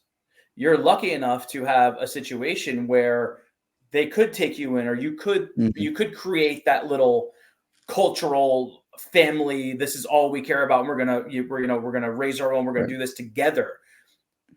Some people don't have that. That's what I'm saying is like you have the luxury to be in that position where you do. Like imagine if you didn't get along with your in-laws and all of a sudden your spouse was like, we're living with them because I'm not sending my kid to school. You'd be like, fuck that. Because maybe your in-laws drive you absolutely insane. Maybe they don't have the same cultural values you do. Maybe you have in-laws that are completely racist, or they don't, what I'm saying? Like there's so many factors. Or maybe you just have parents that just drive you insane because they're always up your ass and they still treat you like a child. Like there's so many different factors here that while it is the norm in other countries, because that's just what they were, that's not the norm in this country. It hasn't been since the 1800s. It's starting to move that way because housing is insane. Yeah, it's insane here. There are places in the country where you can still go afford houses, but again, that bubble's going to burst, and a lot of shit's going to tank real soon. At least in Florida. Yeah. Well, in Florida, it's going to take a long time, but like the housing market in Florida is for sure going down. It's stalling, but it's not. I mean, my house is still worth 3 times what I paid for it. And I bought my house. We can discuss that further if you'd like to, but the prices are definitely coming down in Florida. Like they're coming down, but they're not coming down as fast. Like think about, well, you were young, but like 2000. Not enough people have gotten fired yet for them to come down at the speed at which they need to. I'm not joking. I mean, businesses haven't had to refinance their business debt to higher interest rates yet, and when they're forced to do that, which will be later this year in 2024 and 2025, a lot of business loans are coming due that are going to need to be refinanced at these new interest rates. And once they do, the businesses are going to have to start cutting their biggest expense, which is typically labor. And once they start to actually fire people, then there's going to be an actual the inflation was so terrible. What businesses are you talking about when you say that? What businesses are you talking about? You talking about small businesses? Businesses in general, even corporations, because these major corporations that they're not going to feel that at all because they can just fucking get rid of their debt. They do that shit all the time. They get bailouts. Right. I mean, you know what I'm saying? So like when you think about that, like who is the largest employer in our state? Do you know? Probably the state of Florida. So all the state employees aren't going to suddenly get laid off because tax dollars are still pouring in. And then when you talk about like, okay, so when you look at the companies, you have places like Amazon that have a huge foothold in Florida. They're not going to feel that. Walmart, they're not going to feel that. I mean, all of these gigantic, Florida is a tourist trap. You have all, the restaurants might feel it a little bit. Sure. What's going to suffer are your small mom and pop places. But when they go out, people will get laid off, but a new big corporation will just take over, or a new big box store will open up and they'll get right back into the job market. And a lot of people down here are selling fucking insurance and doing real estate and working in the medical field. The people that are making money in Florida, like all the people in my neighborhood that I'm friends with that make way more than I do, because I have no business living where I live. We got a fucking short sale on our house, which is the only reason why we can afford this neighborhood. All these people, they all work from home and they either do real estate or they do insurance. Right. That's all they do. But in saying that, even big businesses still have debt. and these not all of them can just take that money and redo it. But like you've seen it with big businesses like Amazon, you've seen it with Apple and stuff like that, where they're already laying off people. And Yeah, who are they laying off though? Are they laying off their big money people, or are they laying off their like low level warehouse workers? Worker bees. They're laying off the a worker lot of bees, their and a most lot of the of worker special bees. project stuff that they were like experimenting with. A lot of the programmers that were programming for a project that is something that they didn't know. They're getting rid of their extracurriculars and really focusing on their bread and butter. All that to say though is that we're going to relive 2008. It's going to be something completely different, but I really feel like that's going to be what's happening because people haven't, with the high inflation period that we went through, people typically live at their income, and all of a sudden their income stopped being able to do what they were able to do with it previously, and most people don't have the wherewithal in their budget to withstand that increase in price. So they're already stretched thin. Savings are at like a historical low. Credit card debt's at a historical high, and all of a sudden you're going to take away income from the businesses with these higher interest rates, and these businesses are all of a sudden going to be like, well, number one expense on every single business is, just to speak generically, is their employees. So if they're going to have to 100%. cut expenses and to absorb that the easiest, they're going to have to lay people off. Once they lay people off and household income struggles, that's when I think it's going to really, really start coming down to. Because my generation can't buy houses right now. They just can't. Unless you bought a house in 2019, you're fucked. Yeah. Oh, yeah. What do they say? Like in the state of Florida, you have to make over $225,000 or $250,000 a year to even qualify for a loan for a house. That depends on the house, but it's typically about 120 to 150, which that's a fucking stellar income. If you look at what a house that's under 250 costs, you don't want to buy that house anyway. Oh, no, even Like- 250. No, I'm saying I think the average household, the average single family home, like what most of us would have grown up in, those homes are running about anywhere from like 400 to 450,000. Yeah. And to qualify for that, you'd have to make anywhere from 120 to 150, and that's to be house poor. That is to be able to only work to go home and not do anything fucking else. That's to be house poor. So and that's to right now. live, Then you to got to live take a your normal homeowner's life, you have to make 200 insurance. grand. Yeah, you have to make 200 grand a Insurance, year. which changes, goes up every year. Your fucking Yep. escrows are going to go up constantly. I can't even tell you the last time we were positive on our escrow on our mortgage. We always have to pay out at the end of the year. Ours just went up $350. You're Yeah, lucky. my mortgage went up Our monthly payment? $200 a month. Our monthly Yeah. went up because Yep. our homeowners went up and our property taxes went up. Yep. What are you going to do? Not pay the homeowner's insurance? Like you said, you Exactly. can't. You're I fucked. have to. I have a mortgage. Yeah. Yeah, and there's no as far as homeowners insurance goes too. There's even less competition, so prices can be whatever prices can be. What are you going to do? Not pay it? Fuck you. They know Yeah. they have literally like a boot on your neck. You have to pay it. If You don't have pay no it, options. You don't get your homeowners, then your house is now a lien on the bank, and you can lose your house. They can repossess it. Yep. And then car insurance. Have fun with that. Have you seen my car insurance just doubled almost, like out of nowhere? My parents went up like 25%.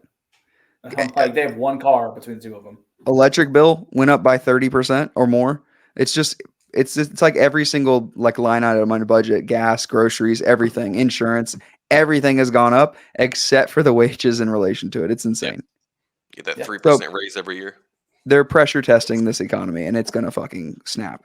Like I love that Warren Buffett phrase. It's like when the tide starts to go out, you're gonna find out who's skinny dipping. And I really believe tide's going out right now. We just haven't found out who's been skinny dipping just yet. That's gonna hit soon. Oh yeah. Paul, And then who are people gonna blame? why are we depressed? The government? Yeah. I blame Brian. Well, no. That son of a bitch. People aren't gonna blame the government per se. People are gonna blame the other party. The other party. Yep. It's not the government as a whole. They're gonna blame the other party, and it's just gonna keep dividing us even more. And again, nothing's gonna get fixed. Yep. Paul, why are we so pessimistic right now? Or realistic? Realistic. When did those become It's the same synonyms? thing. When did Same those thing. become synonyms? Right? I mean, it's everything follows cycles, man. We've seen it all before. We lived through this shit before. Yep. The only difference now is there is a class war on top of it. Culture war on top of the class war. That's the only difference. is now it's not just, the middle class versus the wealthy. Now it's the middle class versus the other half of the middle class, because, now all of a sudden the way this generation is living is not right because the old generation had it right. I mean, think about all the shit that went down in the 60s. All right. Think about the whole civil rights movement. Very similar, right? You had one class of citizen, or one culture of citizen going as to fight for equality. We're kind of seeing that again, but this time we're being pitted more against each other than we were before because we have more distractions. There's more outlets for technology to get to us, to keep manipulating us the way the powers that be want to manipulate us, to take all of the attention off them. And that's why I don't have hope left. Like, I don't. I just, at this point, all I can do is control the controllables. My father-in-law came over for dinner the other night, and he was talking about he was freaking out over the national debt. And I just started laughing at him. And he's like, why is that funny? I'm like, because it doesn't exist. It's fucking air. Mm. You can throw as many numbers as you want. What is there, like, I forgot what the exact number is, but obviously in gold in our country, I think there's only like $9 trillion in gold total, like something like that. If like all the world started suddenly trying to cash in their debts with America, it's impossible. The money doesn't fucking exist. They keep writing money, hence the inflation. Yeah. But like, the national debt doesn't affect me at all. Yeah. Why does it affect me? The only thing you can look, so the only thing you can look at when stuff like that goes down is like, if shit hits the fan and our fucking grid goes down and the government collapses and it's fucking fend for yourself, you're not going to be worried about what the national debt is. You're not going to be worried about what your bank account says. You're going to be worried, do I have food? Do I have shelter? Do I have fucking gasoline to run a generator occasionally? Like, what do I, you know what I mean? Like, money is only worth something when people give it to be worth something. You know what I mean? When people have accepted it as a currency. Because then I don't know if you've ever heard of there's a podcaster named Patrick Bet-David. I don't know if you've heard of him or not. But one of the things he talks about is he compared economically, like there's another country, I forget which country it was, but they experienced oh goodness, it was like a reverse collapse of the economy, where basically like their prosperity. No, like a reverse collapse. No, I know, I get what you're saying, but no, basically it's where everything great. We're reverse collapsing. Sorry, I forget what the term was. I'm butchering it right now. I saw it on YouTube, but basically the dollar went where like it just the floor fell out on it, where you couldn't buy anything anymore. So it's like, yeah, everyone's making more money, but that money doesn't do anything, kind of thing. And so like America right now. Pretty much. Yeah. And that's exactly what he was saying too, is like, that's a really fucking scary thing, where it's like all of a sudden you're not going to give a shit how much money you do or don't have, because it's not going to matter. It doesn't do anything. You're going to be like, okay, I need to barter with chickens and fucking rice. You know what I mean? Yeah. It's insane, bro. I mean, to the Native Americans, clams used to be currency. Yeah. Really? I mean, like, but like, that's the thing, is like the national debt, like what do you think? Like all of a sudden they're going to be like, oh, we want all of our money. And we're going to say, fuck you, come get it. Good luck. Yeah, right. Like, you're like, you're about to find out why we don't have healthcare, affordable healthcare here. Send like, the fucking bomber over. Exactly. That's the thing, is like, all of these media talking points, all these political talking points that put everybody in a frenzy doesn't affect your day-to-day life at all. No. Too many people worried about what happens in the White House, not their own house. Exactly. Like it means absolutely nothing to your day-to-day. The things that affect you day-to-day are things like healthcare for you and your children, or food, or a quality food supply that is not actually making you sicker to keep the healthcare machine rolling because your food's poisoning you and now you need more doctors. Like I saw a report the other day that said Alzheimer's disease and dementia should actually be classified as type 3 diabetes, because it's a direct result of what diabetes does to your body. But our healthcare system will not call it that, because in every other country it does. Yeah. It puts more attention on what sugar is actually doing. Yep. Did I show you that video? I don't know if I might have found it after you guys. Have you ever watched Adam Ruins Everything? I've heard of him before. I've heard a couple. Yeah. Super awesome show. He did a thing on sugar versus fat. How in the 1950s, Eisenhower had a heart attack, and they started like looking at our food supply and what caused it and all that shit. And obviously that's when the battle of fat started happening. It was, you're eating too much fat, and fat clogs your arteries, and fat is what caused health disease or heart disease and all that shit. When really it was sugar. But because Big Sugar had the money, they basically bribed the government to say, nope, it's fat, not sugar. They lobbied and they won and they got their way across. So they bribed scientists. Fat became so fat became the enemy when really it's all sugars. I mean, it's like salt.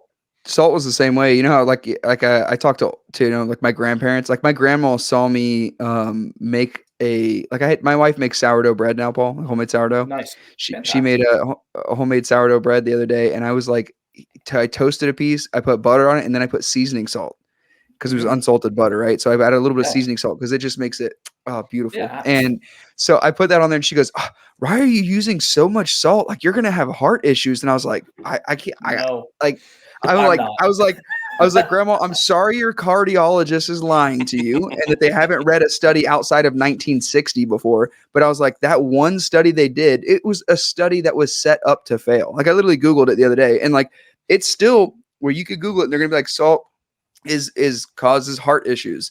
And I'm like, yeah, but they literally like they could have blamed it just as easily on fat, just as easily on sugar at that same time, but they decided to pin it on salt at that time.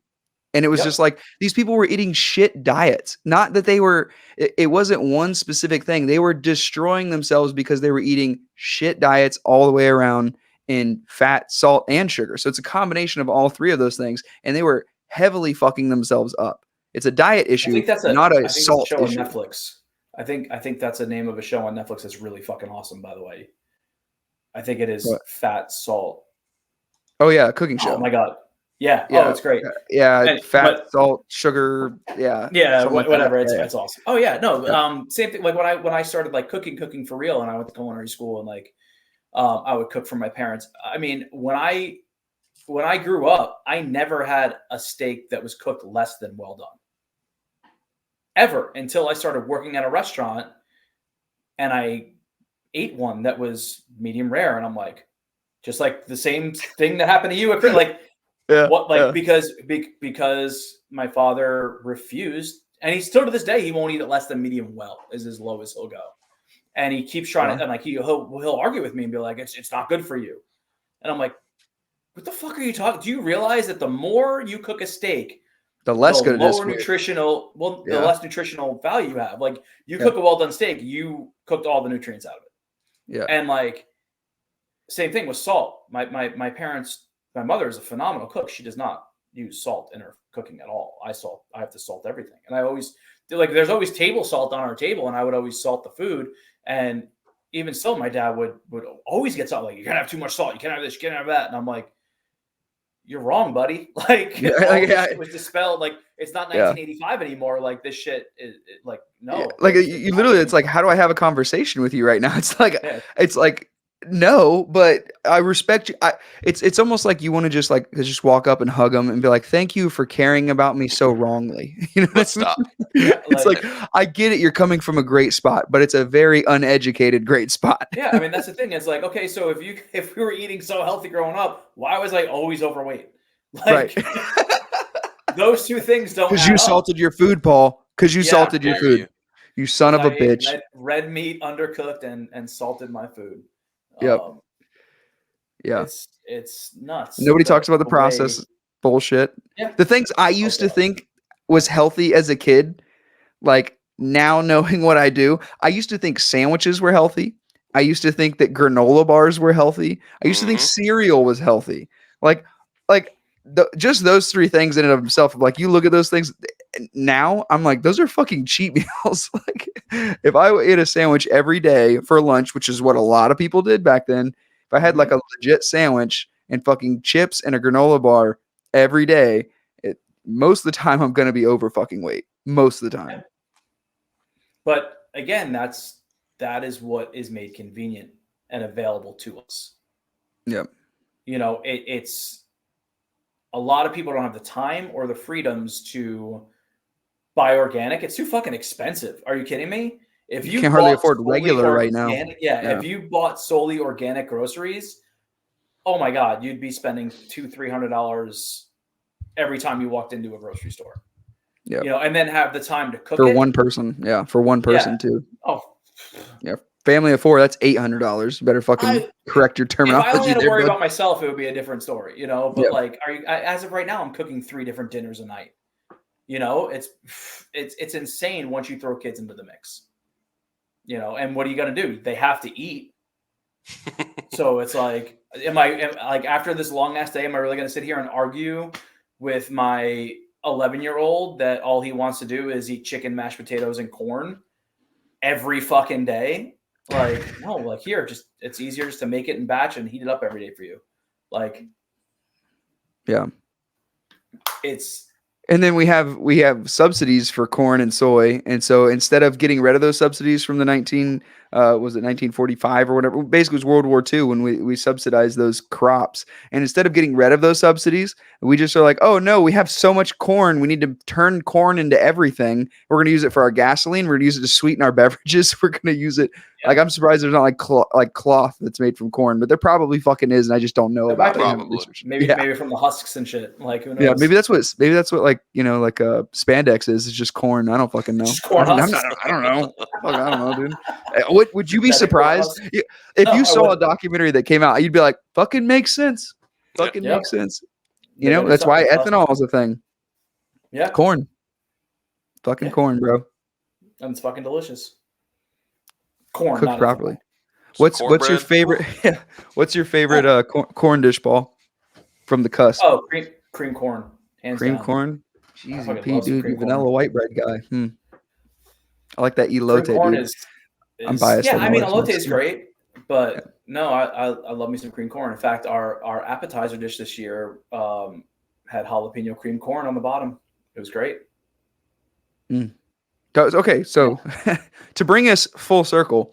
Yes. So ProStart, what was your meal? Oh yeah, the government shit. But tell me, let's talk about positive. Let's end on positive things. Let's talk about positive. So ProStart. Okay, so entree was a shrimp cake. So we diced up some shrimp, sauteed it with red peppers, celery, some shallot, garlic.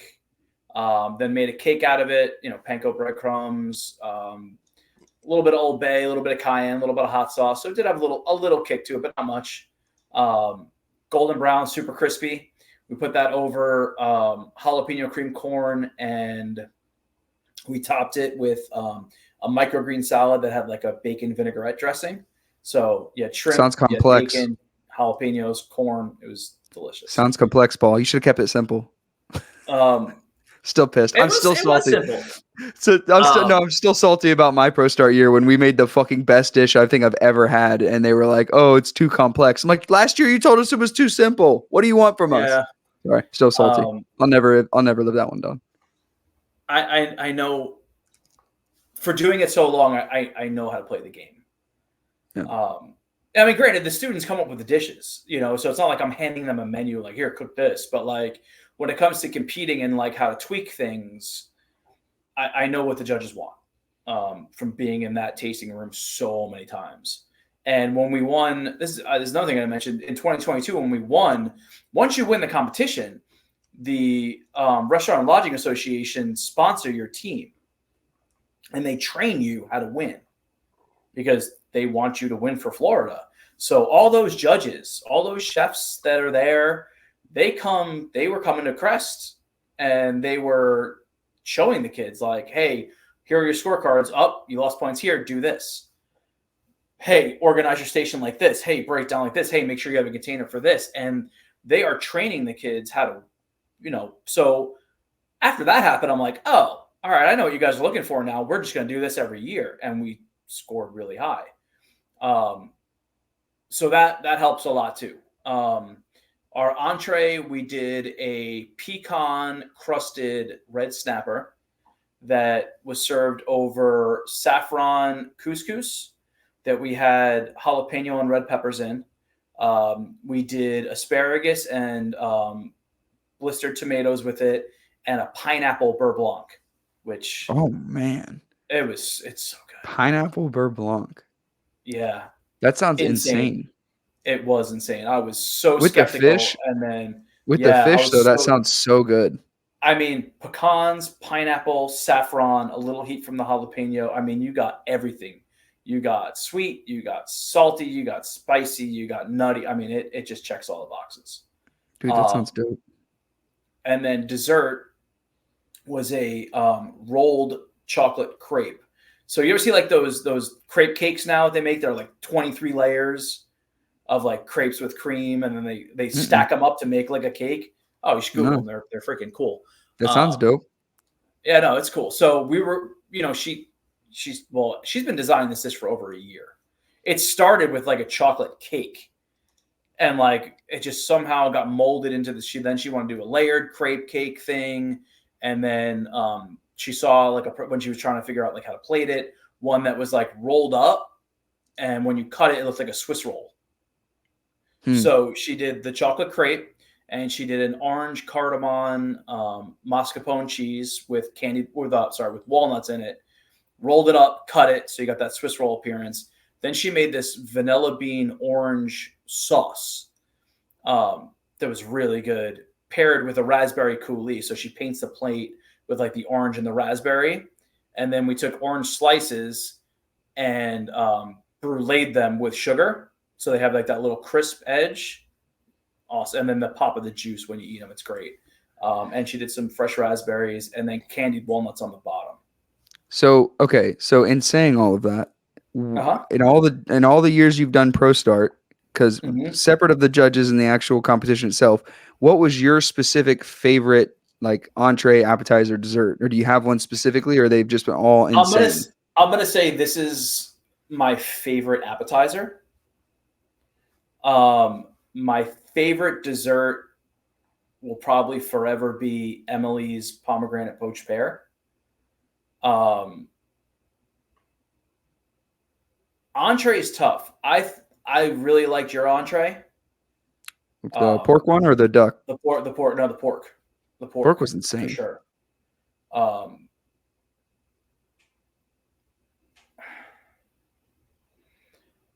like going through my head of all the different entrees we've ever done. Yeah. The year we won, Maddie did a venison chop, which was ridiculous. She did a potato cake with it. It wasn't a parsnip potato like you did. It was just a regular potato cake with a seared venison chop on top of it. We had the bone out and it looked great. She did a shiitake mushroom demi and like this like vegetable medley of like zucchini, squash, tomatoes. It sounds very similar in like a parallel kind of thing of what my dish was, right? Not obviously it's very different, but I'm saying you had the potato and the you had the parsnip potato cake. That was pretty much the only similarity. I mean, you had the pork. Saying like you had pork loin's a redder meat, just like similar to venison is, and then with the mushroom cream sauce and the potato cake, and then I mean there was a vegetable, I guess if you could consider that. Bacon wrapped Brussels sprouts, right? Or did you do no? You had the bacon wrapped date, and you did Brussels sprout leaves, right? Bacon wrapped artichoke heart with a date gas streak. That's with a date gas streak, and then also it was on top of the Brussels sprout leaves. Yes, and that was kind of off to the side. I remember. Yeah, I do remember that. We didn't like a line, but I mean, side by side, there because she did the mushroom demi-glace, so it was that brown sauce. Oh, okay, yeah, yep. It was more like it was a veal demi. Those two stand out. I know Danny did a veal tenderloin with saffron risotto one year that was okay with these like glazed carrots. Judges did not like that too much. I so miss that Scotch egg. That was probably one of my favorite things ever. Chorizo wrapped Scotch egg. Adrian did. Yeah, that appetizer.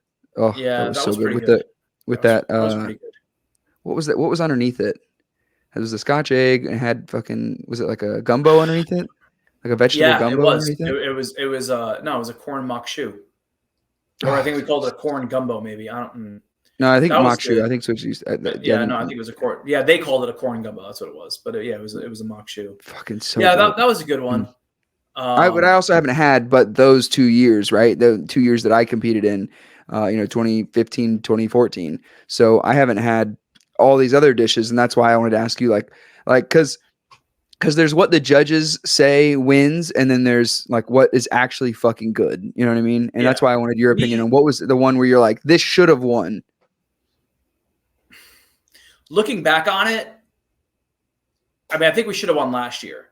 And like I said, it all came down to the entree. And that's why, because it just wasn't cooked perfect. It's the only reason why we lost. Last year, our dishes were solid. We did bacon wrapped scallops with like a romesco sauce.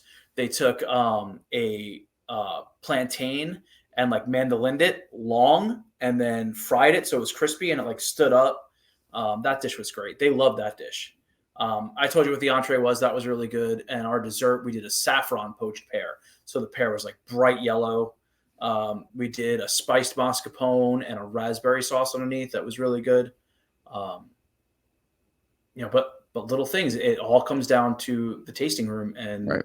And they're judged as a whole. They're not judged as individuals too. That's why I was curious which one's your favorite. So the poached pear, that one from when Emily did that one? Yeah, it was 2016. Emily did that one. Yep. And then the appetizer, the shrimp cake was your favorite? This year's appetizer is my favorite. Like, it's not even a question. And that's the shrimp one, right? Yep, shrimp cake with the jalapeno cream corn and the bacon salad. And then appetizer, you say it would be between the veal and then the pork loin. No, the entree would be between the entree would either be it would be either yours or the venison. Which year did you guys do the venison? That was 2022. That was the year we won. Okay, gotcha. And they all praised it because, I mean, Maddie cooked that venison. When I asked her, I was like, "Hey, so what protein are you thinking about?" And she was like, "Well, I hunt all the time, She's like, and I love cooking venison." I was like, I knew she would go hunting with her dad a lot. Yeah, it's a tricky meat though. I was like, really? Because we had done venison 1 year before that, a couple of years earlier. I think 2018, we did a venison tenderloin. But he just couldn't get it right. It was really, he was searing it too hot, and then it would get really tough and dry. It's a tough one, man. Yeah, but because we kept it on the bone, and she knew what she was doing because she grew up cooking and hunting venison. I mean, every judge that ate it was floored. They're like, "This is outstanding." Where did you guys get the venison from? I'm assuming you couldn't. Okay, I was assuming you couldn't take a deer that she killed with you to roast. No, we couldn't. Actually, the venison we had was actually like that. What's name or more redneck shit you guys could do in a culinary competition? Like, we just killed this frog this morning. Yeah, frog legs, and we're gonna have some squirrel. That's definitely indicative of Plant City. Yeah. And ironically enough, the venison we sourced through Cisco, I believe, is from New Zealand. Most of it is. It wasn't domestic. Most of like elk, if you get elk sourced from a place like that, it's most of the time it's from New Zealand. A lot of the exotic meats. My lamb too, or Australia or New Zealand. Yeah, it's insane. I don't know why we can't do that here. There's laws, but we don't need to go back there. I mean, you can get domestic lamb. I don't know, because most of that comes from Colorado. So Colorado lamb is like regarded as some of like the best quality lamb you can get in the States. So usually these higher price restaurants are serving Colorado lamb. They're not getting it from Australia or New Zealand. Also, this is something I learned since leaving your class that I feel like I need to reprimand you on. So you need to change this if you haven't addressed the situation. That's why I wanted to tell you about this. So it's very important to me too that you fix this. I have recently learned, we used to talk about Michelin star restaurants, and I recently learned that when you told us that, I was like, oh, it's something completely separate of the tire company. No, it's the fucking tire company. Yeah. Michelin. You never told us that, though. I feel like that's pertinent information because I've just been living my that whole was life. Obvious. They're two separate companies. I'm like, I guess they're both named Michelin, I'm like, I never told you that. No, you never told me that. Yeah, I didn't realize it was the fucking tire company and they designed it to try and get people to drive further to restaurants. I didn't realize that. Like, I never put that together. I saw that on a reel once, and I was like, I need to mention this to Paul. What a dick for not telling us this stuff. I thought it was obvious, dude. I thought Michelin, Michelin. It's obvious now, but I was like, of course it's not the fucking tire company. Of course, like I was literally like, don't voice this because that's stupid, and you're gonna get made fun of. Like, what you think a tire company's rating restaurants? And I'm like, you're right. That was dumb. Oh no, yeah, no, that's what they do. I mean, there's a lot of debate. So Tampa just got they have 2 Michelin starred restaurants right now. One is called Roca, and that's an Italian restaurant in Tampa, and then I forgot what the other one was called. But there was a lot of debate. One restaurant got an honorable mention from some of the big chefs in Tampa. Some of them were like, because once it came out that Roca got their star, they got a lot of chef reactions, and some people were like, "Oh my God, it's an honor! It's amazing! Thank you for Michelin's finally recognizing Tampa as like a food destination." And other ones are like, "Who gives a fuck what a tire company says?" Yeah, like it's an outdated old man's club, really, is what it is. Sure. But it's I think it's a big deal still. I mean, because what you have to go through to get that star is pretty rigorous. Yeah. I mean, they go and they measure like how far your silverware is from the edge of the table. Like they do some shit. For fine dining, I would say, or like, the higher end dining, it's what you want, right? That is your like your fucking Purple Heart. That's your Medal of Honor. That's your thing, right? But for average people of like what's actually going to get them out of the house into the restaurant, you really just want your friends and your people to like, if Paul calls me up and goes, dude, there's this fucking hamburger joint, you just got to check it out. Like that means more to me than if someone has a Michelin star. Yeah. I mean, same. I mean, I'm always excited when the word is out, but again, like I've eaten in places that got all the hype and all the best reviews. And I'm like, like, okay, cool. It's a hype thing right now. So everybody loves it. But like, and that, so going back to the whole ProStar thing with management, we did a backyard barbecue restaurant.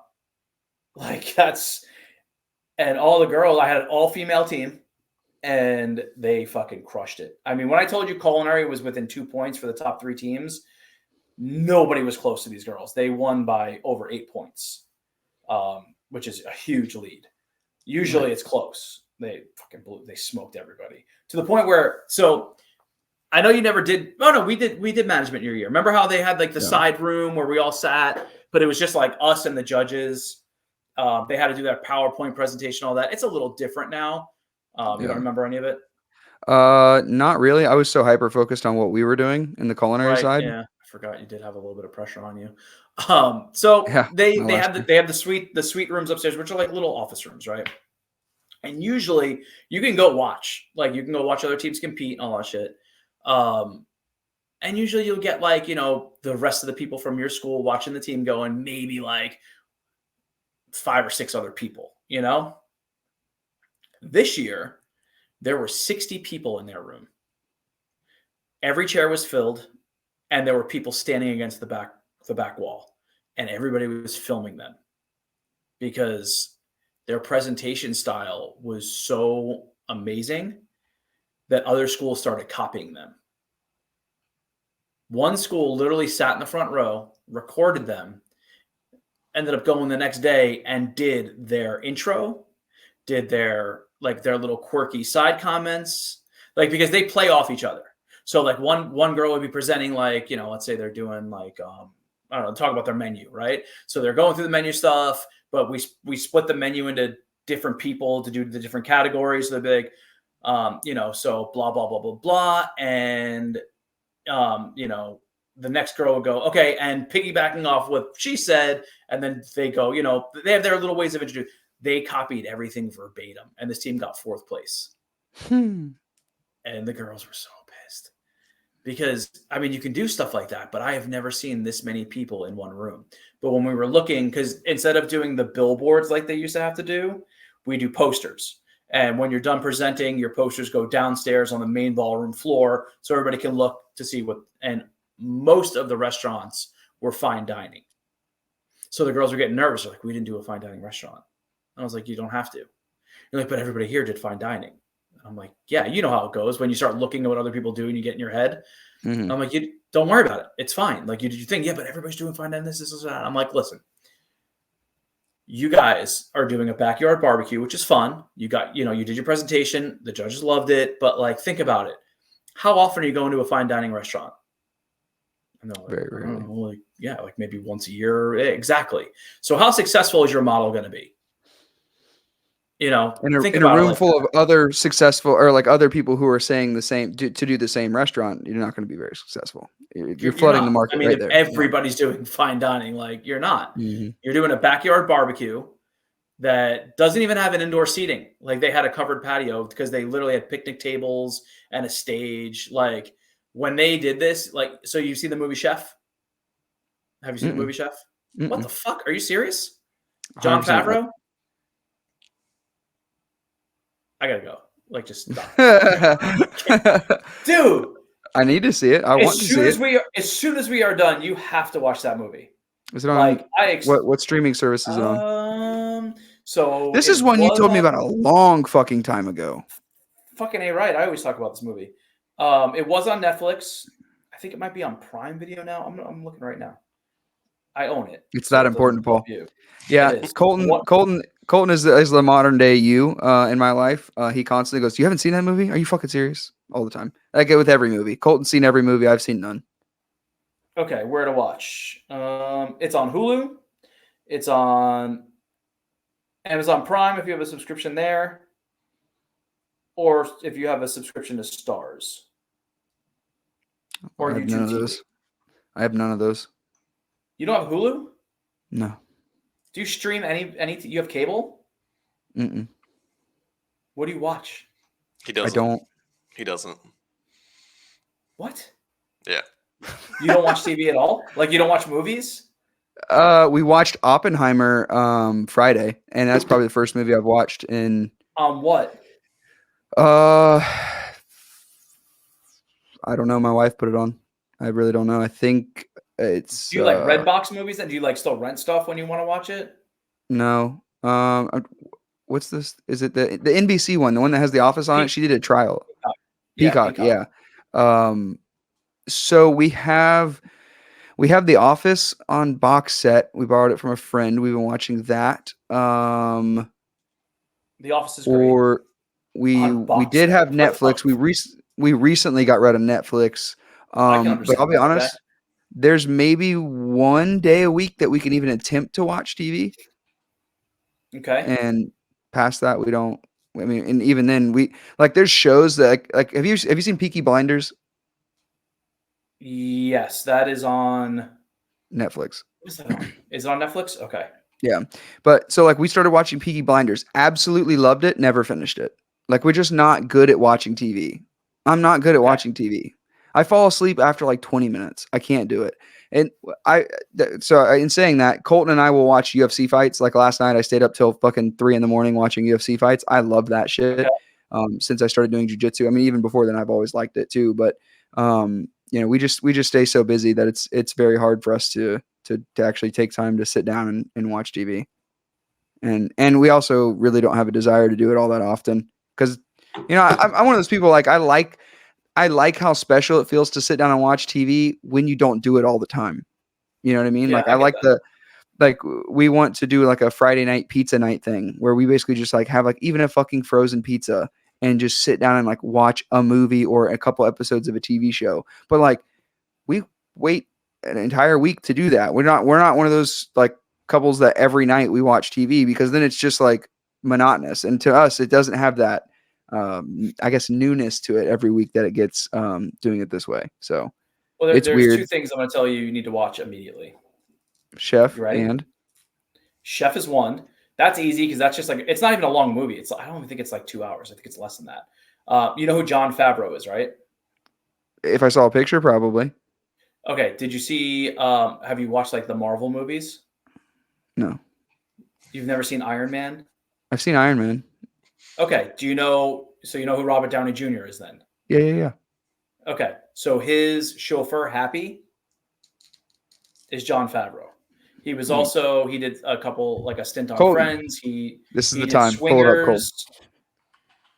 Hold on. Jesus fucking. Cole's gonna pull it up.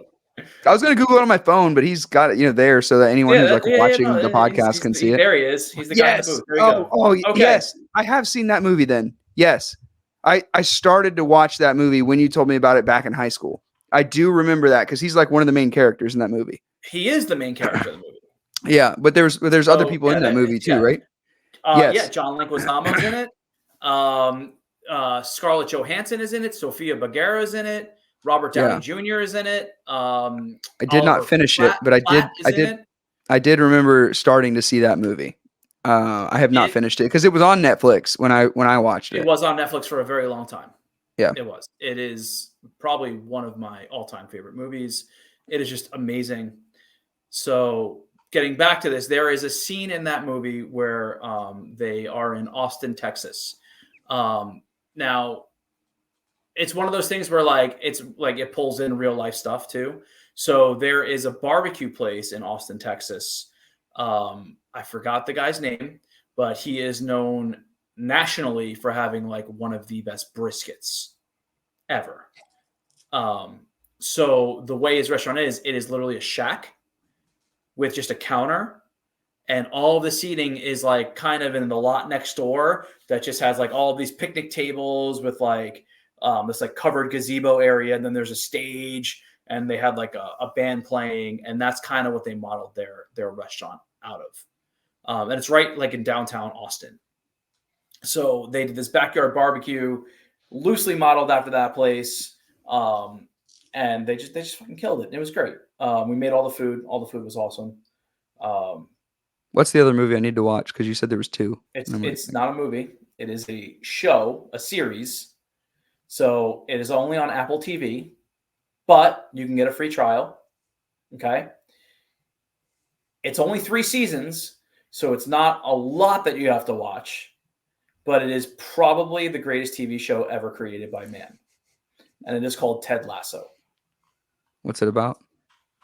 It is about an American who goes to England to coach a premier soccer team.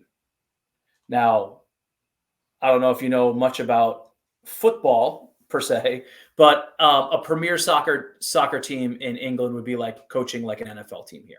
Right. Yeah, I know it's a big deal. So he has never coached the sport, doesn't know anything about it. He was hired by the ex-wife of the previous owner, where she got the team in the divorce. And his only claim to fame is he was a coach, like that was his job, but he was like a low-level, like D3 college football coach that took this like scrub team and they won like whatever version of their championship would be. So that's his only claim to fame. So she hires him to come coach this Premier League team. And it's just about that. I've heard good things. It is. I've watched the series 3 times now. Nice. It is. Did you watch Breaking Bad? Started it. It's like the only show you've ever watched, Ryan. I know. We've had this conversation. We had this when you were in high school. You told me to watch it. Well, and we did. Christy and I started it. I think I watched like 4 episodes, and that was it. Yeah. It was so that the reason I was asking is because they've recently did a spinoff show too about his lawyer called Better Call Saul. Fucking phenomenal. Oh, it's so Bob Odenkirk. Bob Odenkirk is amazing. I love Bob Odenkirk. Yeah. He got his start. He's a comedian. Now that you tell me that, yeah. That he got his start on a show on HBO called Mr. Show with Bob and David. Bob Odenkirk and David Cross. David Cross, you might know as Uncle Ian from the Chipmunk movies. Mm-hmm. Alvin and Chipmunks. Okay, so and it was a sketch. Okay, so it was a sketch comedy show. Jack Black got his start on it also, and basically it was loosely scripted. A lot of it was improv. Mm-hmm. And what the creator of SpongeBob was a cast member on that show also. Oh, nice. And basically the way they did it was all of their skits tied in to one another. So like how one skit would end, like let's say it was like they go through their little skit, and then let's say there was a guy in a suit and he like runs out the door to end the skit. the next skit would be like him from the other side running out of that door, and then something new would happen. So everything tied together. Yeah. It was great. It was very, very dry comedy, but it was a great show. I think it ran for like 3 or 4 seasons on HBO in like the early 90s, early to mid 90s. So Chef and then Ted Lasso. Yeah, text me that because I want to. Text you that right now. Yeah, please do because I'll try. I will give it a shot. I will give it a shot. Colton, don't laugh at me. Colton's laughing at me right now. I almost want to like put it on right now and just share my screen. I'll tell you right now, Ted Lasso it's such a moving show. It's not, it's funny. It's sad. There is great character development. You're just watching somebody's journey, and it's about just the connections they make with people. It's inspiring. It's amazing. And it ends beautifully. It's not like one of those series that you're just like, show was great until the end, it's perfect. Yeah. It's perfect. That's it just ended too last March. Same thing with Better Call Saul and the Breaking Bad. So the way those ended too, it's just like I don't know in my mind, and obviously when I watch those shows, I literally felt like I was like, I don't know how these could have been better. If you can get hooked on watching, like if you get 4 or 5 episodes deep, or if you can get past like the first season, because a lot of it's character development. First of all, Colton, a season is not 24 episodes. I just want to put that out there. We'll talk about that. I'll mention that to Paul in a second. But if you can watch the first 6 episodes, that's a season. It's just those are like I don't know. My wife and I have watched it separate and together, and we both have literally agreed it is so. Like, even if you know what's going to happen, they're fucking amazing TV shows. And they're very highly rated from critics, too, if you even care about that shit. The critic thing, I don't get it. I watched them and I was like, I don't really like shows like that so much. I related it to. Have you ever seen the show Weeds? No. That might have been a little before your time. It was on Showtime originally, and it was about a family. The dad dies, like surprise death, because they're like maybe in their 30s. They have 3 kids. They live in like California in like a really upscale neighborhood, but she was a stay-at-home mom, and he made all the money, and he dies suddenly. And to try to survive in their neighborhood, she starts selling weed to like make ends meet. And it's just about like that. And it gets pretty intense. I mean, once you start entering the drug world, as in Breaking Bad, you see there's like, a lot of strife, a lot of, competition and going against the rival stuff. And, I can watch it, but like, I'm not going to get super sucked into it. It's like if it's on in the background, I'll maybe stop and watch the show. It's not a new concept. Yeah, it's not a new concept to you anymore. Yeah, because Breaking Bad, when I did watch it, it was a new concept to me because I hadn't seen Weeds.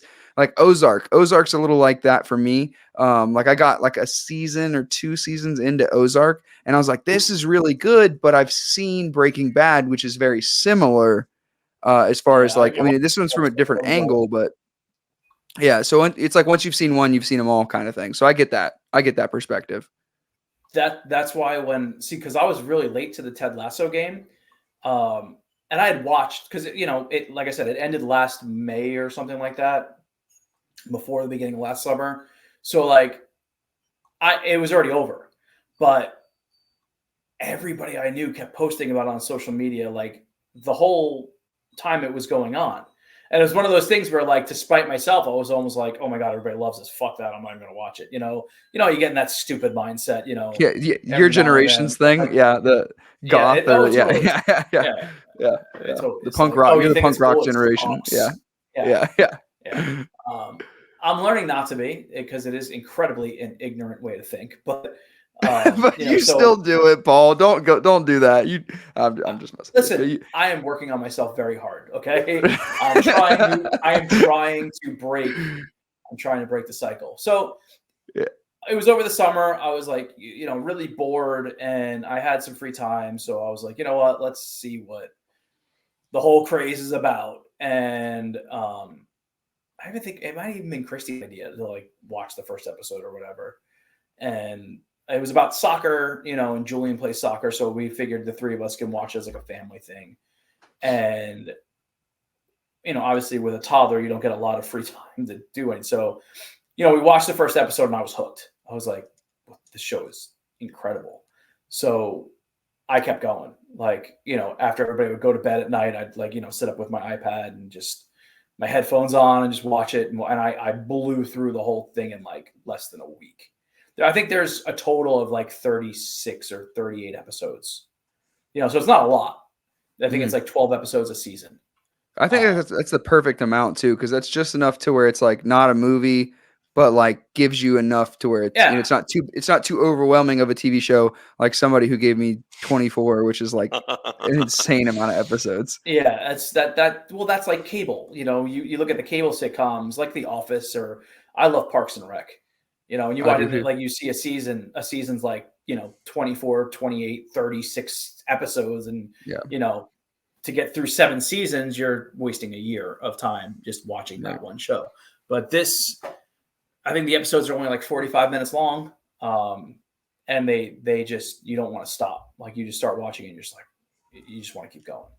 Yeah.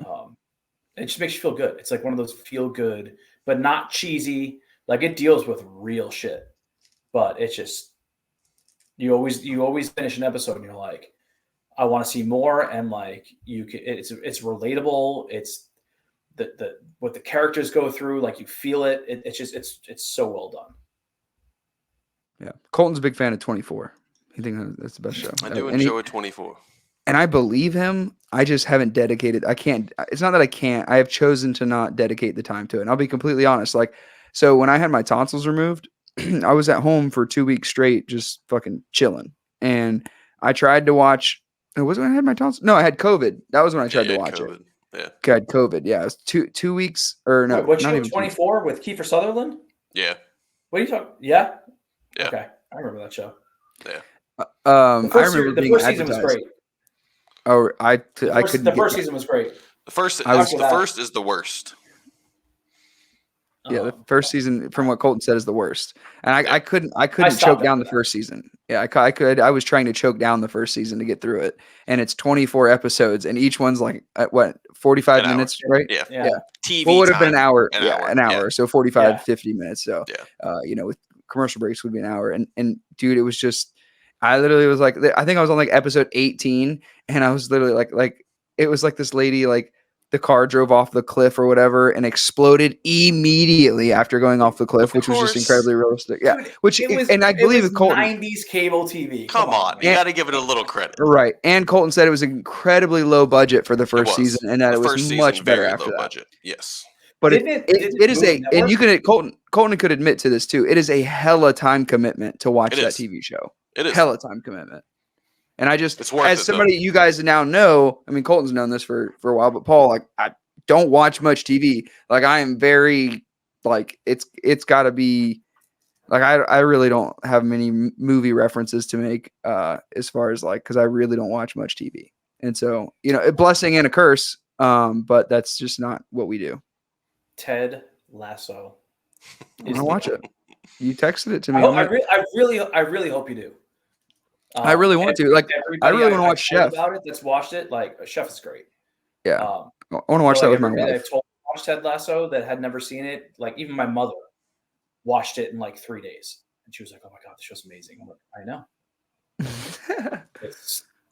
Colton, you'll have to watch it and report back because you'll watch it before I will. No, watch 24 first. I don't have it. Oh yeah, you do. Yeah, I do. But all right, Paul. I've had to piss for 25 minutes. I've had to piss for like an hour and a half. I gotta make dinner. All right, brother. Appreciate it. It's about time we did this. Thank you for being the first virtual one. I guess kind of forced our hands, but it is what it is. It worked out pretty good. I like I like living in my man cave. So yeah, I don't blame you with the 87 guitars behind you. There's not 87. There's what, 2, 4, 6? Yeah, it was like 10. There's Which more on this wall. to somebody who has no guitars, that's 87. That's a lot of guitars. Yeah, well, Fair. You know. All right, Paul. It was good seeing you. We should we should do something outside of the podcast one day, like go get dinner or something like that. We'd love to hang out with you guys. It's tough, man. I know. I would too. I know. Toddlers, man. You'll see. You'll start Understood. having kids. Mm-hmm. You're gonna be like, oh my god, Probably. it's too much. Yeah. I just want to sleep when I'm not surrounded by children. All right, brother. We'll talk to you later. Thank you for doing this, Paul. Take care. Absolutely. Right, you too. See y'all. This episode of Somehow We're Adults is over, but if you'd like to support the podcast, you can subscribe to one of the levels of the Patreon, where we will release bonus episodes that can't be found anywhere else. Any of the money that we get from the Patreon would be used to upgrade old equipment, as well as get new gear so that we can make the best podcast for you to tune into.